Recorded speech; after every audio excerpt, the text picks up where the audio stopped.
നിങ്ങൾ പുതിയ നിയമം ശരിക്ക് കണ്ണു തുറന്ന് വായിച്ചിട്ടുണ്ടെങ്കിൽ നിങ്ങൾ നിലവിളിച്ച് കരഞ്ഞിട്ടുണ്ടാവും ദൈവത്തിന് മുമ്പിൽ. കർത്താവേ, ഞാൻ അരിഷ്ട മനുഷ്യൻ, ഇത് ഞാൻ എങ്ങനെ അനുസരിക്കും? ഇത്രയും വലിയ പ്രമാണം നീ എനിക്ക് തന്നല്ലോ എന്ന് നിങ്ങൾക്ക് തോന്നുക.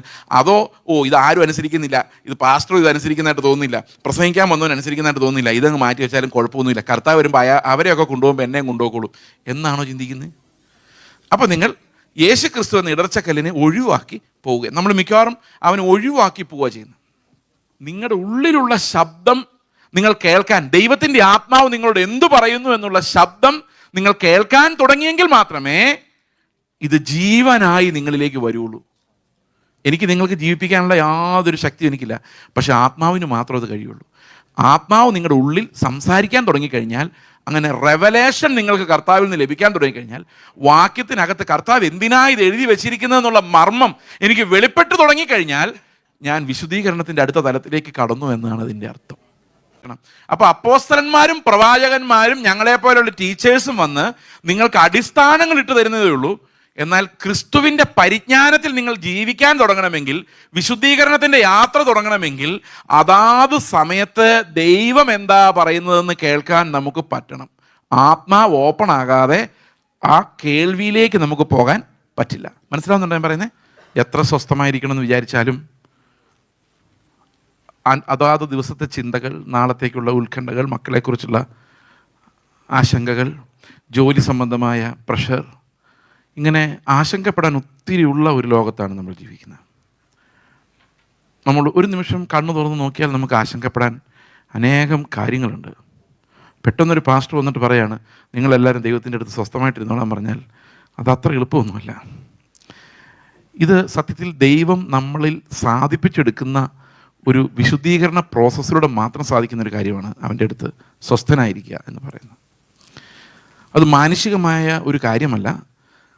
ദൈവം എപ്പോഴും അവൻ്റെ സ്വസ്ഥതയിലേക്ക് നമ്മളെ ക്ഷണിച്ചുകൊണ്ടിരിക്കുന്ന ഒരു കർത്താവിനെയാണ് നമ്മൾ കാണുന്നത്. അവന് നമ്മളോട് എത്തിയിരിക്കാൻ വളരെ ആഗ്രഹമാണ്.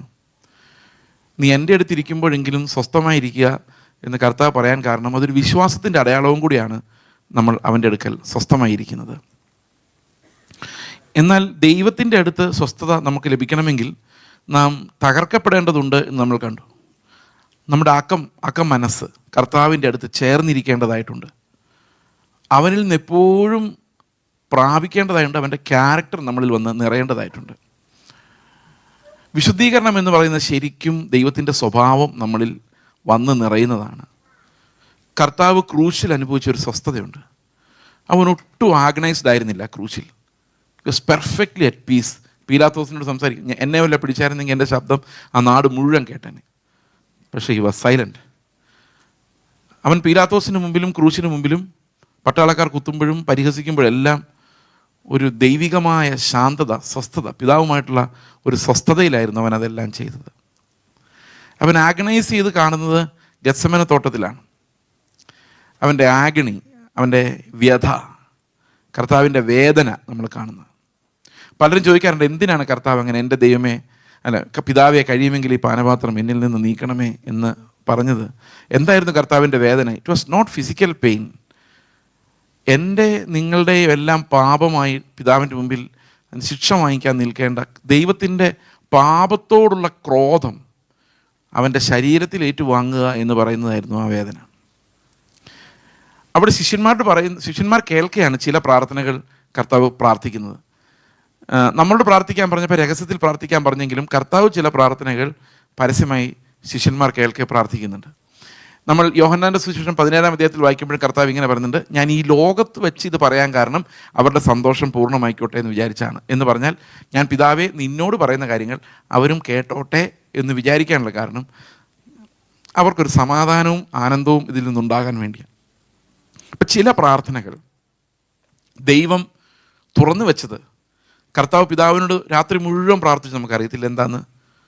അനേകം ലോങ് പ്രാർത്ഥനകൾ നമുക്കറിയില്ല. കർത്താവ് ഷോർട്ടായിട്ട് പ്രാർത്ഥിച്ച പ്രാർത്ഥനകൾ മിക്കവാറുമാണ് റെക്കോർഡ് ചെയ്യപ്പെട്ടിട്ടുള്ളത്. ഏറ്റവും ലോങ്ങസ്റ്റ് പ്രാർത്ഥന യോഹന്നാൻ്റെ സുവിശേഷം 17-ാം അധ്യായത്തിലുള്ളതാണ്.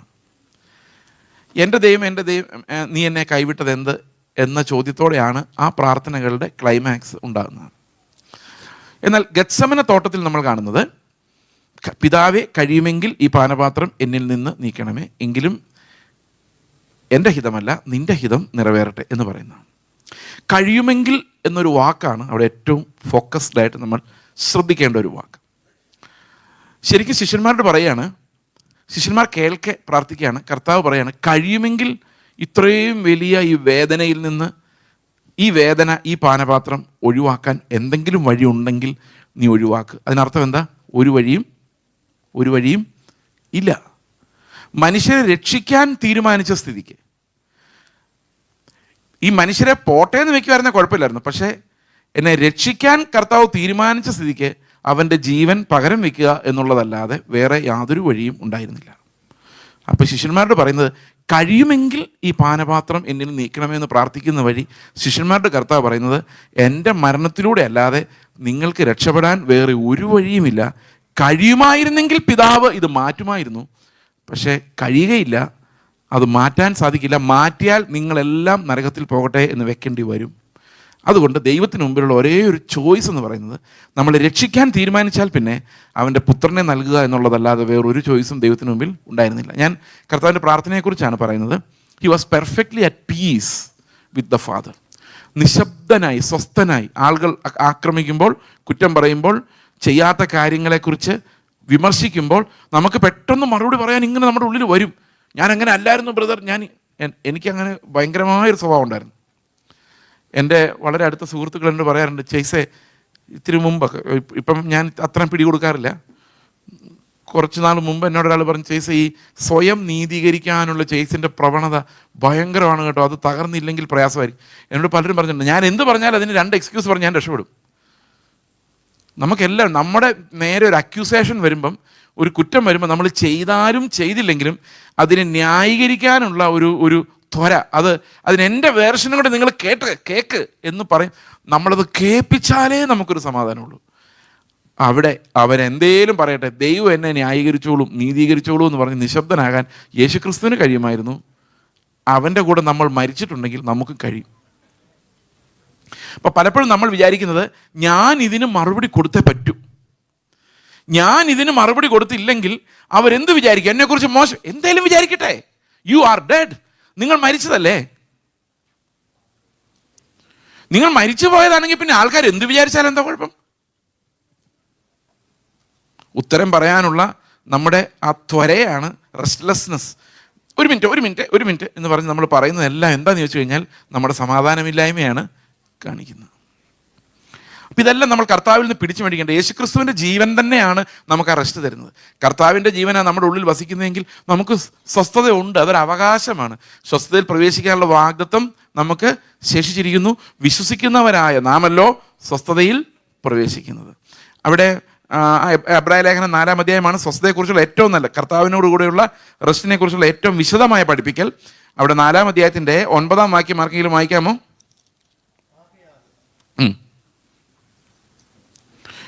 ദൈവത്തിൻ്റെ ജനത്തിന് ഒരു ശബത്ത് അനുഭവം ശേഷിച്ചിരിക്കുന്നു. അപ്പം നമുക്കെല്ലാം ഒരു ശബത്ത് ശേഷിച്ചിട്ടുണ്ട്. അതെപ്പോഴാണ് ആ ശബത്ത്? എന്നാണ്? ഇന്ന് നിങ്ങളുടെ ഹൃദയം സോഫ്റ്റ് ആണെങ്കിൽ ഇന്നാണ്.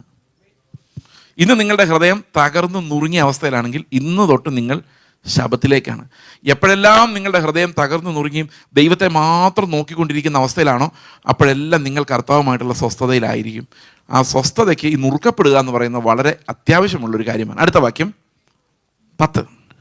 ദൈവം തന്റെ പ്രവൃത്തികളിൽ നിന്ന് എന്ന പോലെ അവന്റെ സ്വസ്ഥതയിൽ പ്രവേശിച്ചവൻ താനും തന്റെ പ്രവൃത്തികളിൽ നിന്ന് നിവർത്തനായി. അപ്പൊ സ്വസ്ഥതയിൽ പ്രവേശിച്ചതിന്റെ ഏറ്റവും വലിയ അടയാളം എന്താണെന്ന് വെച്ച് കഴിഞ്ഞാൽ പ്രവൃത്തികളിൽ നിന്ന് നിവൃത്തനായി എന്നുള്ളതാണ്. ഇത് മനസ്സിലാക്കാൻ ഒരിത്തിരി പ്രയാസമാണ്, ഒരുപക്ഷെ തെറ്റിദ്ധരിക്കാവുന്ന ഒരു വാക്യവുമാണ്. എങ്ങനെയാണ് സ്വസ്ഥത നമ്മളെ പ്രവൃത്തികളിൽ നിന്ന് നിവൃത്തനാക്കുന്നത്? നമുക്ക് പലപ്പോഴും ഉള്ളൊരു ചിന്ത, ദൈവത്തെ പ്രസാദിപ്പിക്കാൻ ഇനി എന്ത് ചെയ്താൽ പറ്റും എന്നുള്ളൊരു വിചാരം നമ്മുടെ ഉള്ളിലുണ്ട്. സ്വർഗത്തിൽ പോകുന്ന 100% ഉറപ്പുള്ളവരൊന്ന് കൈപൊക്കുക. ജസ്റ്റ് കൈപൊക്കിയില്ലെങ്കിലും കുഴപ്പമില്ല, നിങ്ങളൊന്ന് ചിന്തിച്ചാൽ മതി, പോവോ ഇല്ലയോ. ഓക്കെ, പോകും എന്ന് ഉറപ്പുണ്ടെങ്കിൽ നമുക്കൊരു സ്വസ്ഥതയുണ്ട്, അല്ലേ?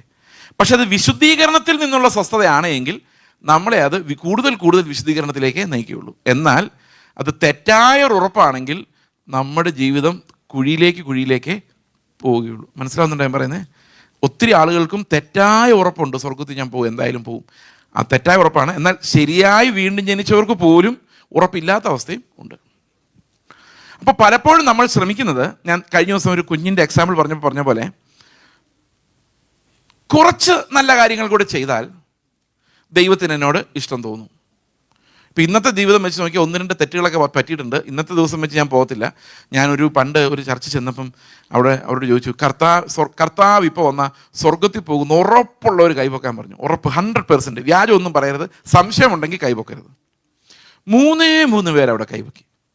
അത് കഴിഞ്ഞ് എല്ലാം കഴിഞ്ഞ് ഇറങ്ങിയപ്പോൾ ഒരു ആൻറ്റി എൻ്റെ അടുത്ത് വന്ന് പറയുക, പാസ്റ്ററെ ഞാൻ ചുമ്മാ കൈപൊക്കിയെന്നുള്ളൂ, എനിക്ക് വലിയ വിശ്വാസമൊന്നും ഇല്ലെന്ന് പറഞ്ഞു. ഞാനപ്പോൾ അവരോട് ചോദിച്ചു, എന്താ വിശ്വാസം ഇല്ലാത്തത് ചോദിച്ചു. അതെ, ശരിയായിട്ടില്ല എന്ന്. അപ്പോൾ ഞാൻ ചോദിച്ചു, അപ്പോൾ ശരിയാകും എന്ന് ചിന്തിക്കുന്നുണ്ടോ ഇനി എപ്പോഴെങ്കിലും? അന്നേരം പുള്ളിക്കാരി പറഞ്ഞു, അത് അറിയാൻ വയ്യ എന്ന് പറഞ്ഞാൽ ടോട്ടലി അൺസർട്ടനിറ്റിയാണ്. ഇനി സ്വസ്ഥതയിലേക്കൊന്ന് പ്രവേശിച്ച് നോക്കിയേ. ഇപ്പം എൻ്റെ മോനോട് ഞാൻ പറയുക അല്ലേ, ഞങ്ങളുടെ എടുത്തു വളർത്തിയ അഡോപ്റ്റഡ് മക്കളോട് പറയുകയാണ്, നിങ്ങൾ മര്യാദയ്ക്ക് തെരുവിലൂടെ നടന്നാൽ നിന്നെ ഞാൻ എൻ്റെ വീട്ടിൽ കയറ്റാം. അല്ലെങ്കിൽ എൻ്റെ മോനോട് പറയുക, ഞാൻ പറയുന്നതെല്ലാം അനുസരിച്ച് നീ ജീവിച്ചാൽ നീ എൻ്റെ മകനാ, ഇല്ലെങ്കിൽ ഞാൻ നിന്നെ പുറത്താക്കി കളയും, നീ എൻ്റെ മകനല്ല എന്ന് പറയുമ്പം ഇവന് സ്വസ്ഥത പോയോ, കിട്ടിയോ? അവൻ എല്ലാ പ്രവൃത്തികളും ചെയ്ത് അപ്പോൾ എപ്പോഴും നോക്കിക്കൊണ്ടിരിക്കും, തികഞ്ഞോ. എങ്ങനെ തികഞ്ഞോ നോക്കുന്നേ? അവൻ്റെ പ്രവൃത്തികളെ നോക്കിയിട്ടാ. മനസ്സിലാവുന്നുണ്ടോ? അപ്പോൾ ആദ്യത്തെ ബാസ്ക്കറ്റ്, നിങ്ങളത് മറന്നു പോരുത്, there are 2 baskets of righteousness. ഓർമ്മയുണ്ടോ അത്? ആദ്യത്തെ ബാസ്ക്കറ്റ് എന്ന് പറഞ്ഞാൽ നമുക്ക് ചെയ്ത് തീർക്കാവുന്ന, അത് തീർത്താലും തീരില്ല. പക്ഷെ നമ്മൾ പിന്നെയും ചെയ്തുകൊണ്ടിരിക്കും. പക്ഷെ നമുക്കൊരു തൃപ്തി അതിനകത്ത് നിന്ന് ഉണ്ടാക്കാൻ ഒരിക്കലും സാധിക്കത്തില്ല. ഓക്കെ, എന്നാൽ എടുത്താൽ പൊങ്ങാത്ത ബാസ്ക്കറ്റ് നമുക്കൊരു തൃപ്തി തരുന്നുണ്ട്. എന്താ കാര്യം അറിയോ? അത് എന്നാലല്ല, ക്രിസ്തുവിനാലാണ് നടക്കുന്നത്. അതാണ് അതിൻ്റെ തൃപ്തി. റോമാലേഖനം 7-ാം അധ്യായത്തിൻ്റെ 4-ാം വാക്യത്തിൽ, 7-ാം അധ്യായത്തിൻ്റെ 4-ാം വാക്യം ഒന്ന് വായിക്കാം. 7-ാം അധ്യായം 4-ാം വാക്യം 7:4. അതുകൊണ്ട് സഹോദരന്മാരെ, നമ്മൾ തുടങ്ങി മുഴുവനാക്കിയില്ല. അതുകൊണ്ട് സഹോദരന്മാരെ, നാം ദൈവത്തിന് ഫലം കൊടുക്കുമാറ് മരിച്ചിട്ട് ഉയർത്തെഴുന്നേറ്റവനായ വേറൊരുവനാകേണ്ടതിന് നിങ്ങളും ക്രിസ്തുവിൻ്റെ ശരീരം മുഖാന്തരം ന്യായപ്രമാണ സംബന്ധമായി മരിച്ചിരിക്കുന്നു. അപ്പോൾ ന്യായപ്രമാണത്തിൻ്റെ പ്രവൃത്തികളോട് നമ്മൾ എങ്ങനെയാണ് മരിച്ചതെന്ന് നമുക്കൊന്ന് നോക്കാം ഒരു നിമിഷം. 3-ാം വാക്യത്തിൽ എന്താ പറഞ്ഞിരിക്കുന്നത്? വിവാഹത്തെക്കുറിച്ചാണ് പറഞ്ഞിരിക്കുന്നത് അല്ലേ. ഭർത്താവ് ജീവിച്ചിരിക്കുമ്പോൾ അവൾ വേറെ പുരുഷനായാൽ വ്യഭിചാരിണി എന്ന് പേർ വരും. ഭർത്താവ് മരിച്ചുവെങ്കിലോ അവർ വേറെ പുരുഷനായാൽ വ്യഭിചാരിണി എന്ന് വരാത്ത വണ്ണം ന്യായപ്രമാണത്തിനും സ്വാതന്ത്ര്യമാണ്. അപ്പം വിവാഹം കഴിച്ചാൽ പിന്നെ വിവാഹത്തിൽ നിന്ന് ഒഴിഞ്ഞു പോകണമെങ്കിൽ ആൾ മരിക്കണം. ഒരാൾ മരിച്ചാലേ പറ്റുള്ളൂ. ഇനി 4-ാം വാക്യത്തിൽ പറയുന്നത്, ന്യായപ്രമാണത്തിൻ്റെ ഭാര്യയായിരുന്നു നമ്മൾ. ഭർത്താവ് ഇത്തിരി ദുഷ്ടനായിരുന്നു. ദുഷ്ടൻ എന്ന് പറയാൻ പറ്റില്ല, ഭയങ്കര ഡീസൻ്റ് ആയിരുന്നു. അതാണ് പ്രശ്നം. ഒത്തിരി ഡീസൻ്റ് ആയാൽ ആകെ പ്രശ്നമാണ്. നിങ്ങൾ ശ്രദ്ധിച്ചിട്ടുണ്ടോ? രാവിലെ 4 മണിക്ക് എഴുന്നേക്കണം, 4:30 കട്ടൻ കാപ്പി കിട്ടണം, 4:30 തൊട്ട് 5 വരെ പ്രാർത്ഥിക്കണം, 5:30 തൊട്ട് ആത്മാവുള്ളവർക്ക് കുഴപ്പമില്ല 1 മണിക്കൂർ പ്രാർത്ഥിക്കാൻ. പക്ഷേ ആത്മാവില്ലെങ്കിൽ 1 മണിക്കൂർ എന്ന് പറഞ്ഞാൽ എങ്ങനെയാ തള്ളിവിടുന്നത്. പക്ഷേ നിയമം കാരണം ചെയ്തേ പറ്റുള്ളൂ. മനസ്സിലാകുന്നുണ്ടോ? നിയമം അങ്ങനെ ആയതുകൊണ്ട് ചെയ്തേ പറ്റുള്ളൂ. രാവിലെ 7 മണിക്ക് 7:30 ബ്രേക്ക്ഫാസ്റ്റ് റെഡി ആയിരിക്കണം. അതിന് ഇത്ര കറി വേണം. തലേദിവസം സാമ്പാർ ചൂടാക്കിയാൽ പറ്റത്തില്ല, പുതിയതുണ്ടാക്കണം. ക്ലീൻ ആക്കണം, പിന്നെ കുക്ക് ചെയ്യണം, പിന്നെയും ക്ലീൻ ആക്കണം, പിന്നെയും കുക്ക് ചെയ്യണം. സഹോദരിമാരുടെ പണി അത് മാത്രമേ ഉള്ളൂ ഒരു അർത്ഥത്തിൽ നോക്കിക്കഴിഞ്ഞാൽ. ഞാൻ ആലോചിക്കാറുണ്ട്, എന്തൊരു ബോറടി ആയിരിക്കുന്നല്ലേ. ഇത് രാവിലെ മുതൽ വൈകിട്ട് വരെ ഇതേ പണിയാണ്, സ്വസ്ഥതയില്ല. എല്ലാം കഴിഞ്ഞിട്ട് ഭർത്താവിൻ്റെ അടുത്ത് ചെല്ലുമ്പം കൽപ്പനകൾ ഒത്തിരി അനുസരിച്ച്, എത്ര കൽപ്പനകളുണ്ട് പഴയ നിയമത്തിൽ അറിയാമോ? പഴയ നിയമത്തിൽ എത്ര കൽപ്പനകളുണ്ടെന്ന് അറിയാമോ? മൊത്തം എണ്ണി നോക്കിയാൽ 613 ആരോ പറഞ്ഞു കേട്ടു. ഇവിടെ പറഞ്ഞല്ല, നേരത്തെ അങ്ങനെ പറഞ്ഞു കേട്ടില്ല. അപ്പോൾ 613 വിചാരിച്ചോ. രാവിലെ എഴുന്നേറ്റപ്പോൾ തൊട്ട് വൈകിട്ട് വരെ 613 കൽപ്പനകൾ അനുസരിച്ചിട്ട് ഭർത്താവിൻ്റെ അടുത്ത് ചെന്നപ്പോൾ ഒരു ഗമയുണ്ട്. കാരണം ഞാൻ ചെയ്തിട്ടുണ്ട്. ഭർത്താവ് ന്യായപ്രമാണം കേട്ടോ. ഭർത്താവ് ചോദിക്കും, എങ്ങനെ ഉണ്ടായിരുന്നു ഇന്നത്തെ ദിവസം? ഞാൻ പറ്റുന്നതെല്ലാം ചെയ്തിട്ടുണ്ട്, ദശാംശം കൊടുത്തിട്ടുണ്ട്, രാവിലെ 4:30 എഴുന്നേറ്റ് പ്രാർത്ഥിച്ചു, ബൈബിൾ വായിച്ചു. ഇങ്ങനെ നമ്മൾ ചോദിക്കില്ലേ പിള്ളേരുടെ, ബൈബിൾ വായിച്ചു. അപ്പോൾ അവർ കടമകളെല്ലാം തീർത്തിട്ടുണ്ട്. ഭർത്താവ് പറയും, നീ ചെയ്തിട്ടുണ്ട്, പക്ഷെ ഒന്നും ശരിയായിട്ടില്ല, അതുകൊണ്ട് നിന്നെ കൊല്ലേണ്ടി വരും. ഇതാണ് മരണത്തിൻ്റെ പ്രമാണം. മനസ്സിലായോ? ഇത് ചെയ്ത് തീർച്ചയായിട്ടൊരു ഫീലിംഗ് ഒരിക്കലും കിട്ടുകയില്ല. കാരണം എന്ത് ചെയ്താലാണ് ഈ പാസ് മാർക്ക് നമുക്കറിയാൻ വയ്യ. ഉദാഹരണത്തിന് അയൽവക്കക്കാരനെ വെറുത്താൽ നീ നരകത്തിൽ പോവും. ഓക്കെ, നിസാരാന്ന് വിളിച്ചാൽ മതി, നരകത്തിൽ പോവും. ന്യായദിവസ സംഘത്തിന് മുമ്പ് നിൽക്കേണ്ടി വരും. മൂടാന്ന് വിളിച്ചാൽ, അതായത് നമുക്ക് തോന്നിയാൽ മതി ഉള്ളിൽ, ഇവൻ ശരിയല്ല, ഇവൻ വിവരമില്ലാന്ന് തോന്നിയാൽ മതി, തീർന്നു, ആൾ പോയി നരകത്തിൽ. അപ്പം ഇങ്ങനെയുള്ള നിയമം ഭയങ്കര നിയമം. അപ്പോൾ രാവിലെ തൊട്ട് കഷ്ടപ്പെട്ട് കടച്ചു വെച്ച് ഒന്നും വേണ്ടിയിട്ടില്ല, വളരെ കെയർഫുള്ളാണ്. വൈകിട്ട് വന്ന് പറയാം, നീ ചെയ്തൊന്നും ശരിയായിട്ടില്ല, നീ നരകത്തിൽ പോകും. കാരണം ഇതാണ് മരണത്തിൻ്റെ പ്രമാണം. ഭയങ്കര ഭാരമാണ്. അപ്പം വിചാരിക്കും ന്യായപ്രമാണം എന്ന ഭർത്താവ് അങ്ങ് ചാവുമായിരുന്നെങ്കിൽ വേറെ ആരെയും കെട്ടി ജീവിക്കായിരുന്നു. പക്ഷേ അത് ചാവൂല എന്ന് കർത്താവ് തന്നെ പറഞ്ഞിട്ടുണ്ട്. ആകാശവും ഭൂമിയും ഒഴിഞ്ഞു പോയാലും ന്യായപ്രമാണത്തിൽ നിന്നൊരു വള്ളിയും പുള്ളി ഒഴിഞ്ഞു പോകാൻ പോകുന്നില്ല. കൃപയുടെ സുവിശേഷം എന്ന് പറഞ്ഞ് അടുത്തിടെ ഇറങ്ങിയ ഒരു വ്യാജ കൃപയുടെ അവർ പറഞ്ഞു ന്യായപ്രമാണം എന്ന ഭർത്താവ് ചത്തു. ഇല്ല, ഒരിക്കലും ചാവൂല. പിന്നെ എങ്ങനെ ഈ കല്യാണത്തിൽ നിന്ന് രക്ഷപ്പെടാം?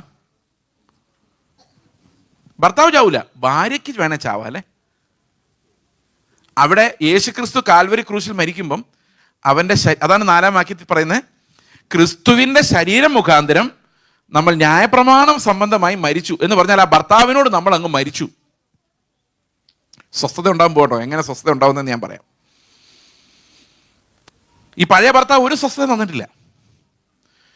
അപ്പൊ രക്ഷപ്പെടാനൊരു വഴി എന്താണെന്ന് വെച്ച് കഴിഞ്ഞാൽ യേശു ക്രിസ്തു കാൽവരി ക്രൂശിൽ മരിച്ചപ്പം ഞാൻ വിശ്വസിച്ചു, ഞാനും അവൻ്റെ കൂടെ മരിച്ചു. അപ്പം മരിച്ചു കഴിഞ്ഞപ്പോൾ ഇനി ആരെങ്കിലും കല്യാണം കഴിക്കാം? ഈ മരിച്ച ആൾക്ക് ആരെ കല്യാണം കഴിക്കാൻ പറ്റുള്ളൂ? ഭർത്താവ് മരിച്ചായിരുന്നെങ്കിൽ ജീവിച്ചിരിക്കുന്ന ആളെ ആരെങ്കിലും കല്യാണം കഴിക്കായിരുന്നു. പക്ഷെ ഭർത്താവ് മരിച്ചില്ല, ഞാനാ മരിച്ചത്. അതുകൊണ്ട് ഇനി എനിക്ക് ആരെ മാത്രമേ കെട്ടാൻ പറ്റുള്ളൂ? മരിച്ച് ഉയർത്തെഴുന്നേറ്റ ഒരാളെ മാത്രമേ കല്യാണം കഴിക്കാൻ പറ്റുള്ളൂ. അപ്പൊ ഇപ്പം ഞാൻ ആരുടെ സ്വന്തമാണ്? ആരുടെ കൂടെയാണോ ഞാൻ മരിച്ചത്, ആരുടെ കൂടെയാണോ ഞാൻ പുനരുത്ഥാനം ചെയ്തത്, ആ ആളുടെ സ്വന്തമാണ് അല്ലേ. അപ്പോൾ ഒരു പ്രശ്നം എന്താണെന്ന് വെച്ച് കഴിഞ്ഞാൽ പഴയ നിയമത്തിൽ 613 കൽപ്പനകൾ ഉണ്ടായിരുന്നു. അതിൽ പലതും മിക്കതും അനുസരിക്കാൻ പറ്റുന്ന പ്രമാണമായിരുന്നു. എന്നാൽ പുതിയ ഭർത്താവ് പ്രസംഗിക്കുന്ന കേട്ടാൽ നമുക്ക് ഒരൊറ്റ സാധനം പോലും അതിനകത്ത് അനുസരിക്കാൻ ഒരു നിവൃത്തിയുമില്ല. മനസ്സിലാവുന്നുണ്ടോ ഞാൻ പറയുന്നത്? അപ്പം ഏതാ നല്ലത്? ഏത് ഭർത്താവായിരുന്നു ഭേദം? പുതിയ ഭർത്താവ് പറയുന്നു ഒന്നും അനുസരിക്കാൻ പറ്റുന്നില്ല, പഴയ ഭർത്താവ് പറഞ്ഞ കുറച്ചൊക്കെ നമുക്ക് അനുസരിക്കാൻ പറ്റുമായിരുന്നു. അപ്പോൾ ഏതായിരുന്നു ഭേദം? പഴയ ഭർത്താവ്. അതുകൊണ്ടാണ് ഞങ്ങൾ പ്രസംഗിക്കുമ്പം പഴയ നിയമത്തിലോട്ട് ഇപ്പോഴും ഓടുന്നത്. കാരണം പുതിയ നിയമം പ്രസംഗിച്ച് നമുക്ക് നിലനിൽക്കാൻ പറ്റത്തില്ല. അതുപോലെയാണ് അതിൻ്റെ കാര്യം. പക്ഷെ നമ്മൾ എങ്ങനെയാണ് സ്വസ്ഥത പ്രാപിക്കുന്നറിയോ? രാവിലെ തൊട്ട് വൈകിട്ട് വരെ അധ്വാനിച്ച് എനിക്ക് ഒരു ഫീലിങ്ങും ഇല്ല ചെയ്തതായിട്ട് അല്ലേ. നമുക്ക് തോന്നുന്നുണ്ടോ എന്തെങ്കിലും ചെയ്തതായിട്ട്? ശരിക്കും നിങ്ങൾ ആ ദൈവത്തിൻ്റെ ആത്മീക പ്രമാണത്തിന് മുമ്പിൽ തകർന്നിട്ടുണ്ടെങ്കിൽ എന്തെങ്കിലും ചെയ്തു എന്ന് അവകാശപ്പെട്ട് കർത്താവിൻ്റെ മുമ്പിൽ നിൽക്കാൻ പറ്റില്ല ഒരിക്കലും. കാരണം അങ്ങനെ നിന്നാൽ അവൻ്റെ നീതി അല്ലാതെ ദൈവത്തിൻ്റെ നീതി കണ്ടിട്ടില്ല എന്ന് അതിൻ്റെ അർത്ഥം. ഇപ്പം ദൈവത്തിൻ്റെ നീതി ഒരു ജഡത്തിന് താങ്ങാവുന്നതിനേക്കാളും വിശുദ്ധമാണ്. അത്ര വിശുദ്ധമായൊരു പ്രമാണത്തെ ജഡമയനായ എനിക്ക് തന്നല്ലോ എന്നുള്ളതാണ് പൗലോസിൻ്റെ വിലാപം. അപ്പോൾ രാവിലെ തൊട്ട് വൈകിട്ട് ഒരു അധ്വാനിച്ചു. ഞാൻ അപ്പോൾ വൈകിട്ട് കർത്താവിനോട് ചോദിക്കുക, കർത്താവ് എടാ എങ്ങനെ ഉണ്ടായിരുന്നില്ല ഇന്നത്തെ ദിവസം? ഞാൻ പറഞ്ഞു, കർത്താവേ നീ പ്രാർത്ഥിക്കുന്ന പോലെ ഒന്ന് പ്രാർത്ഥിക്കണം എന്ന് ഞാൻ വിചാരിച്ചു, നടന്നില്ല. നീ സ്നേഹിക്കുന്ന പോലെ എൻ്റെ ഭാര്യ ഒന്ന് സ്നേഹിക്കണം എന്ന് വിചാരിച്ചു. അവളുടെ വർത്തമാനം കേട്ടാൽ നീ സ്നേഹിക്കുന്ന പോലെയല്ല, ഞാൻ സ്നേഹിക്കുന്ന പോലെ പോലും പറ്റുന്നില്ല. നീ പിതാവിന് കീഴടങ്ങിയിരുന്ന പോലെ, സഭ കർത്താവിന് കീഴടങ്ങിയിരുന്ന പോലെ എൻ്റെ ഭർത്താവിന് കീഴടങ്ങിയിരിക്കണം ഞാൻ ആഗ്രഹിച്ചു.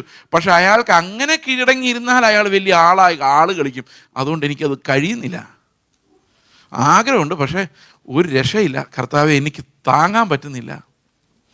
നിങ്ങൾക്കറിയാമോ, പല സഹോദരിമാരോട് പറഞ്ഞിട്ടുണ്ട്, ലോകത്ത് ആര് പറയുന്നത് കേൾക്കാം, പക്ഷെ അയാൾ പറയുന്നത് കേൾക്കാൻ എന്തോ ഒരു തടസ്സമാണ്.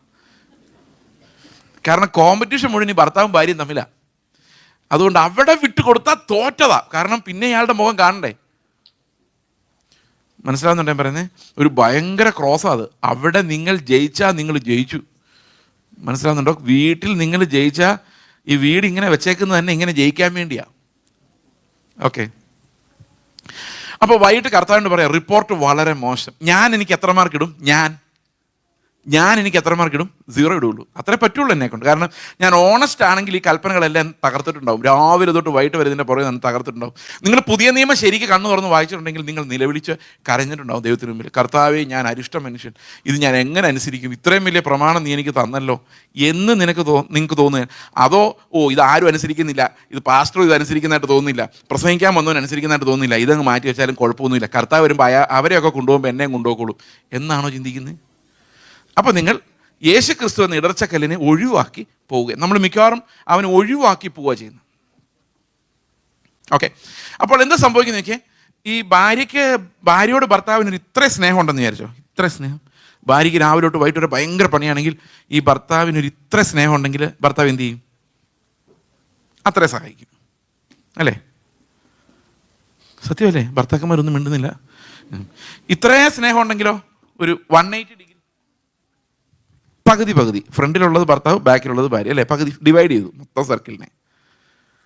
എന്നാൽ ഈ രണ്ട് കൈയും പുറകിൽ കൂട്ടിമുട്ടുന്ന പോലെ ഫുൾ ജീവൻ കളയാൻ, അതങ്ങനെ കൈ മുട്ടിച്ചാൽ നമ്മൾ മിക്കവാറും വീഴും.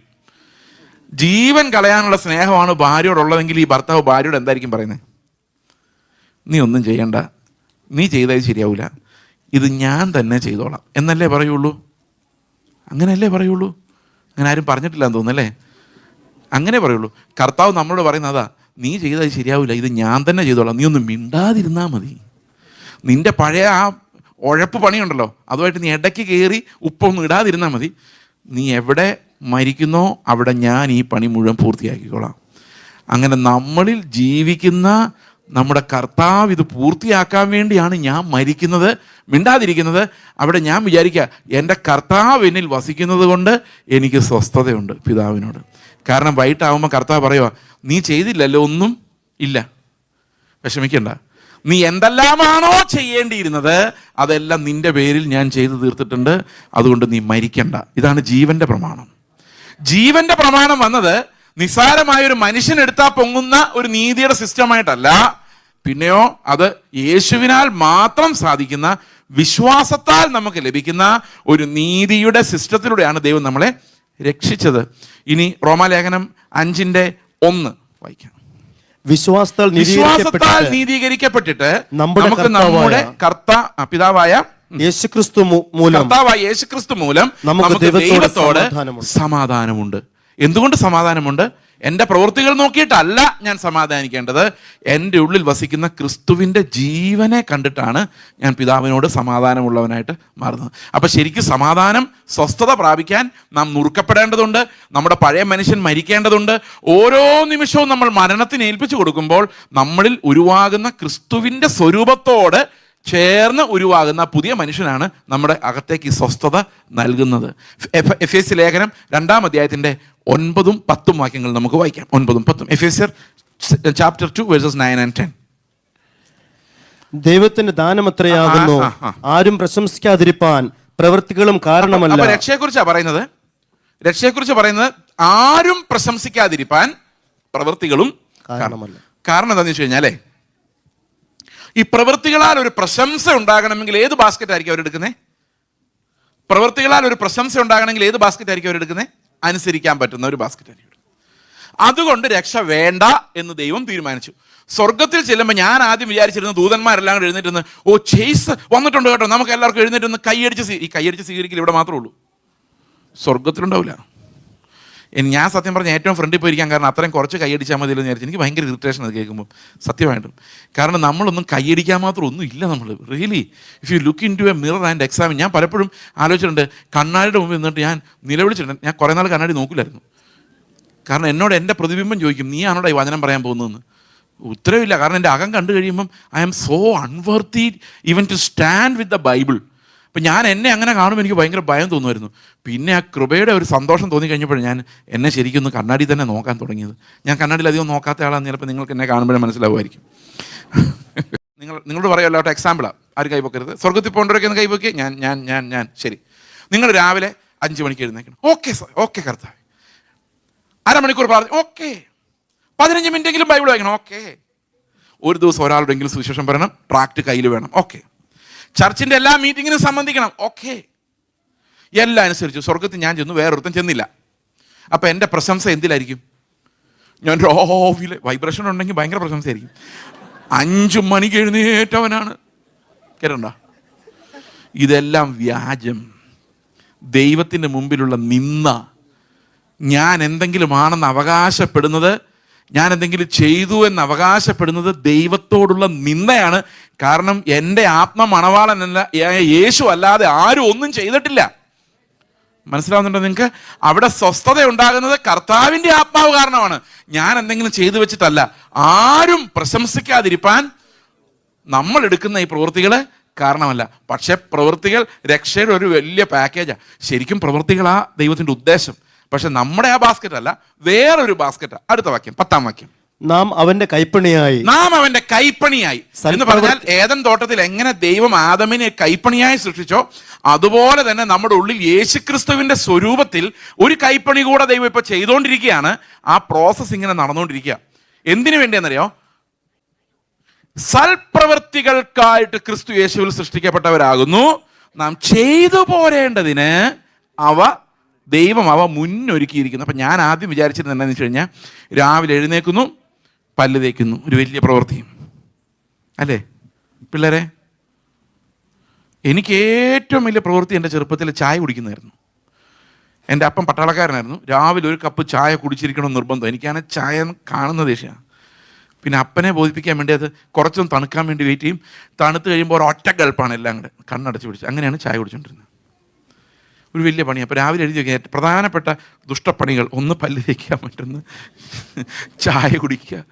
ഇങ്ങനെ ഞാൻ വിചാരിച്ചിരുന്നു ഇതെല്ലാം ഇങ്ങനെ ദൈവം ഒരുക്കി വെച്ചിരിക്കുക, ചായ കുടിച്ചേ പറ്റൂ. അപ്പം ഞാൻ യന്ത്രത്തെ പോലെ പോയി ചായ എടുത്ത് കുടിച്ചു. അങ്ങനെയല്ല, ആ പ്രവൃത്തികളെക്കുറിച്ചല്ല. മനുഷ്യരുടേതല്ലാത്ത യേശു നമ്മുടെ ഉള്ളിൽ സൃഷ്ടിക്കപ്പെടുമ്പോൾ അവനാൽ മാത്രം സാധിക്കുന്ന കുറേ പണികളുണ്ട്. അത് ഈ ലോകത്ത് ചെയ്തു തീർക്കാൻ നമ്മളെ കൊണ്ട് മാത്രമേ പറ്റുള്ളൂ. അത് ചെയ്യുവാൻ അകത്ത് ക്രിസ്തുവുള്ള കുറേ ആളുകളെ ദൈവം അവൻ്റെ കൈപ്പണിയായി സൃഷ്ടിക്കുകയാണ്. കൈപ്പണിയായി. അതൊരു നിസ്സാരമായ കാര്യമല്ല. ഈ സൃഷ്ടി തന്നെ അപ്പം ഇവിടെ ഓരോ പ്രവൃത്തി ചെയ്യണമെങ്കിലും നമ്മൾ വിശ്വസിക്കണം. അതുപോലെ തന്നെ നമ്മൾ മരിക്കുകയും ചെയ്യണം. വിശ്വസിക്കുകയും ചെയ്യണം, മരിക്കുകയും ചെയ്യണം. മനസ്സിലാകുന്നുണ്ടോ? അതും വിശദീകരണത്തിൻ്റെ പ്രവൃത്തികളാണ്. ഞാൻ 1-2 എക്സാമ്പിൾസ് നിങ്ങൾ പറയാം.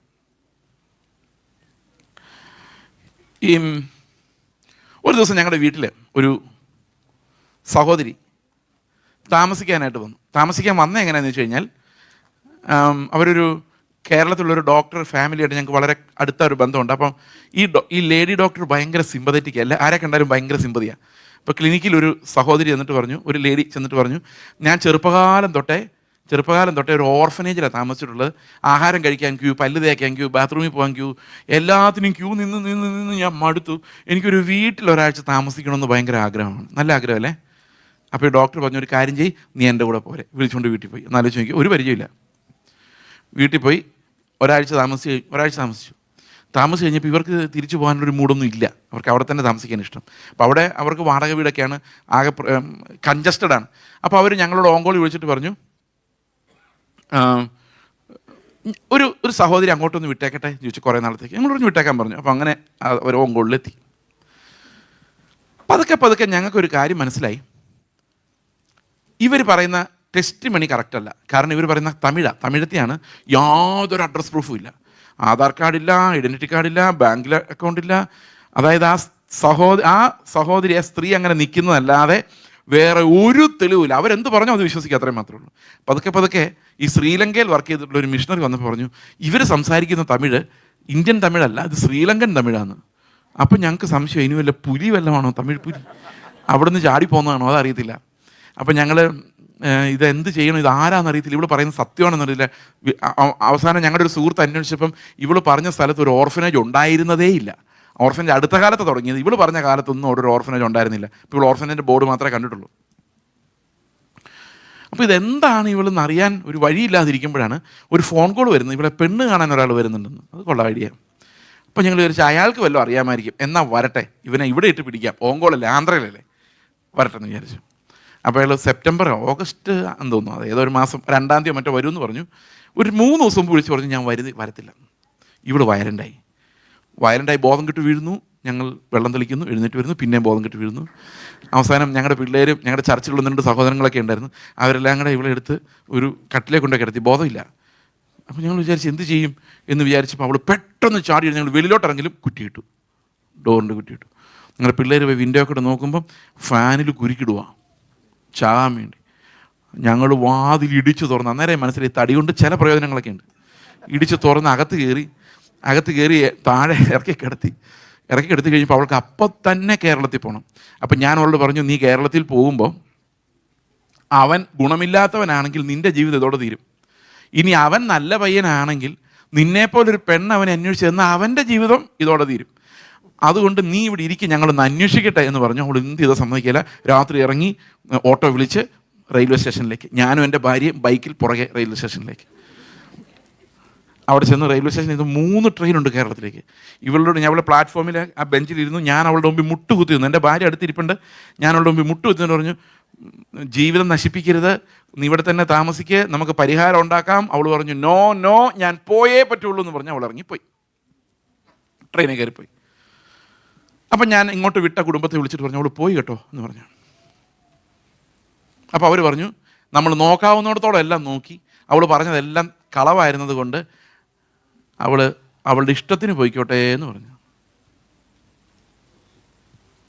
ഞാൻ പറഞ്ഞു, ഒരു കാരണവശാലും ഇനി അവളെ എൻ്റെ വീട്ടിൽ കയറ്റില്ല. കാരണം ഇനി വീട്ടിൽ കയറ്റിയ റിസ്ക്കാണ്. എന്താ കാര്യം എന്ന് വെച്ച് കഴിഞ്ഞാൽ, എങ്ങാനും മരിച്ചാൽ, ആത്മഹത്യ വല്ലതും ചെയ്താൽ,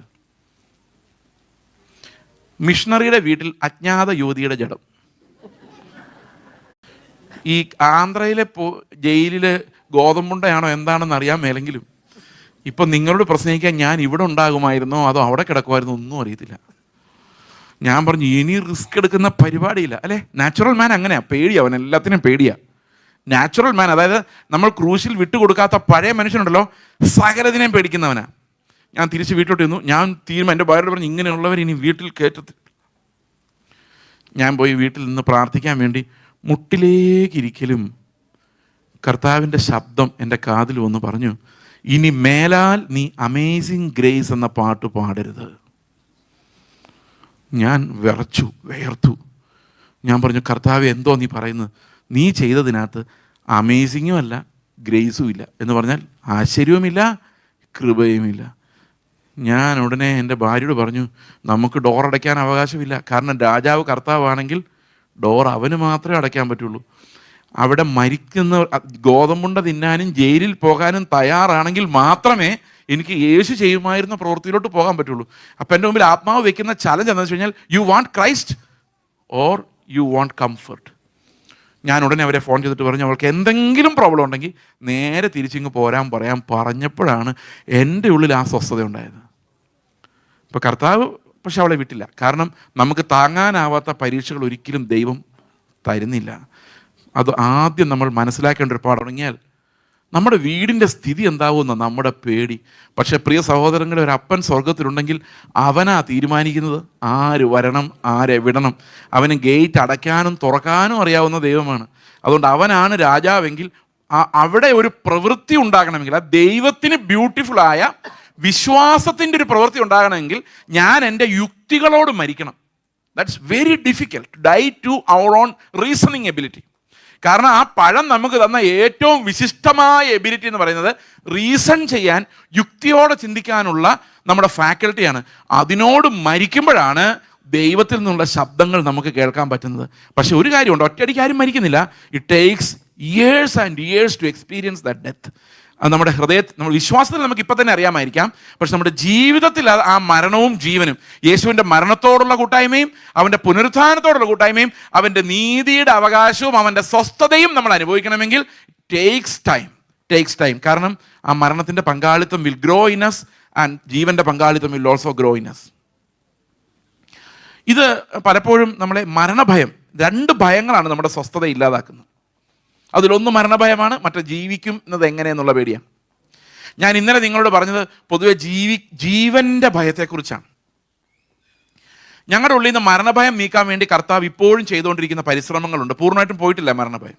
കാരണം നാളെ ഒരുത്തൻ തോക്ക് ചൂണ്ടി നിന്നെ കൊല്ലാൻ പോകുന്ന പറഞ്ഞ് പെട്ടെന്ന് അറിയാൻ മേല ഇനി ഭയം വരുമോന്ന്. കാരണം നമുക്കൊന്നും നമ്മുടെ ജീവിതത്തിൽ ഒരു സെക്യൂരിറ്റിയും ഒരു ഉറപ്പും പറയാൻ പറ്റില്ല. നിങ്ങൾക്ക് പറയാൻ പറ്റുമോ എനിക്കിനി മരണഭയം ഉണ്ടാവില്ല എന്ന്? പറയാൻ പറ്റില്ല. ചിലപ്പോൾ നാളെ ഉണ്ടായേക്കാം. കാരണം നമ്മളെല്ലാം ബലഹീനർ. ആ സമയത്ത് ദൈവം കൃപ തന്നെങ്കിൽ അതിനെ ജയിക്കാൻ നമുക്ക് പറ്റുള്ളൂ. So we are all humble before the Lord. എനിക്കിങ്ങനെ ക്ലെയിം ചെയ്യാൻ പറ്റില്ല, ഞാൻ മരണം വന്നാലൊന്നും കരയൂല ബ്രദറെ എന്ന് പറഞ്ഞാൽ ചിലപ്പോൾ ഞാൻ കരയുന്നത് തന്നെ നിങ്ങൾ കാണും. മനസ്സിലാകുന്നുണ്ടോ? വലിയ തീരുമാനം എടുക്കുന്നവരൊക്കെ പൊളിഞ്ഞ് പാളീസാവുന്നതിൻ്റെ കാരണം ദൈവം അങ്ങനെയുള്ള പ്രവൃത്തികളിലല്ല സന്തോഷിക്കുന്നത്. അപ്പൻ എന്ന രീതിയിൽ അവനെ വിശ്വസിക്കുന്നതിനാണ് സന്തോഷിക്കുന്നത്. ഞാൻ ഒരു എക്സാമ്പിൾ ഞാൻ നിങ്ങളോട് പറയാം. ഒരു ദിവസം എൻ്റെ ഭാര്യയ്ക്ക് ഭയങ്കരമായി സിക്കായി ഭയങ്കര പനി കൊണ്ട് നിൽക്കുന്നില്ല. ഹോസ്പിറ്റലിൽ കൊണ്ടുപോയി സലൈൻ കൊടുത്തു, IV ആൻറ്റിബയോട്ടിക്സ് കൊടുത്തു. 2 ദിവസമായി 103 ഡിഗ്രിയിൽ നിന്ന് ഇത് താഴുന്നില്ല. പാരസെറ്റമോൾ കൊടുത്തിട്ടും കുറയുന്നില്ല, ഒരു മരുന്ന് കൊടുത്തിട്ടും കുറയുന്നില്ല. ഡോക്ടർ ഞങ്ങളെ വിളിച്ചിട്ട് പറഞ്ഞു, നിങ്ങളുടെ വീട്ടിൽ HIV ഉള്ളൊരു കൊച്ചുണ്ടല്ലേ എന്ന് പറഞ്ഞുകൊണ്ട് നിങ്ങൾ HIV ഒന്ന് ടെസ്റ്റ് ചെയ്യുന്നത് നല്ലതായിരിക്കും. കാരണം ഞാൻ അറിയുന്ന മരുന്ന് കൊടുത്ത് നോക്കിയിട്ടും ഇത് കുറയുന്നില്ല. എൻ്റെ ഹൃദയത്തിനകത്തോടൊരു ഇടിവാൾ കടന്നുപോയി. അത് കടന്നു പോകാനൊരു കാരണമുണ്ട്. ഒരാഴ്ച മുമ്പ് എൻ്റെ ഭാര്യ ഒരു സ്വപ്നം കണ്ടായിരുന്നു. ഈ സ്വപ്നത്തിൽ ഭാര്യയോട് ഡോക്ടർ പറയുക, നിങ്ങൾക്ക് 2 പേർക്കും HIV ഉണ്ട്. അപ്പം ഞാൻ സ്വപ്നത്തിൽ എൻ്റെ ഭാര്യയോട് പറയുവാണ്, എന്ത് HIV, ഏത് HIV വന്നാലും 15 വർഷം 20 വർഷം ജീവിക്കും. അത്രയും നാളും കർത്താവിന് വേണ്ടി ജീവിച്ചിട്ട് നമുക്ക് മരിക്കാം. സ്വപ്നത്തിലാട്ടോ, നേരിട്ടല്ല. അപ്പം ഭാര്യ വളരെ വിഷമിച്ചുകൊണ്ട് പറയുവാണ്, ഇങ്ങനെയാണ് സ്വപ്നം കണ്ടത്, നിങ്ങളുടെ പിള്ളേർക്കില്ല, നിങ്ങൾക്ക് 2 പേർക്കും ഉണ്ട് എന്ന് പറഞ്ഞു. ഇത് ഉള്ളിൽ കിടപ്പുണ്ട്. അപ്പോൾ ഡോക്ടർ എന്താ പറയുന്നത്?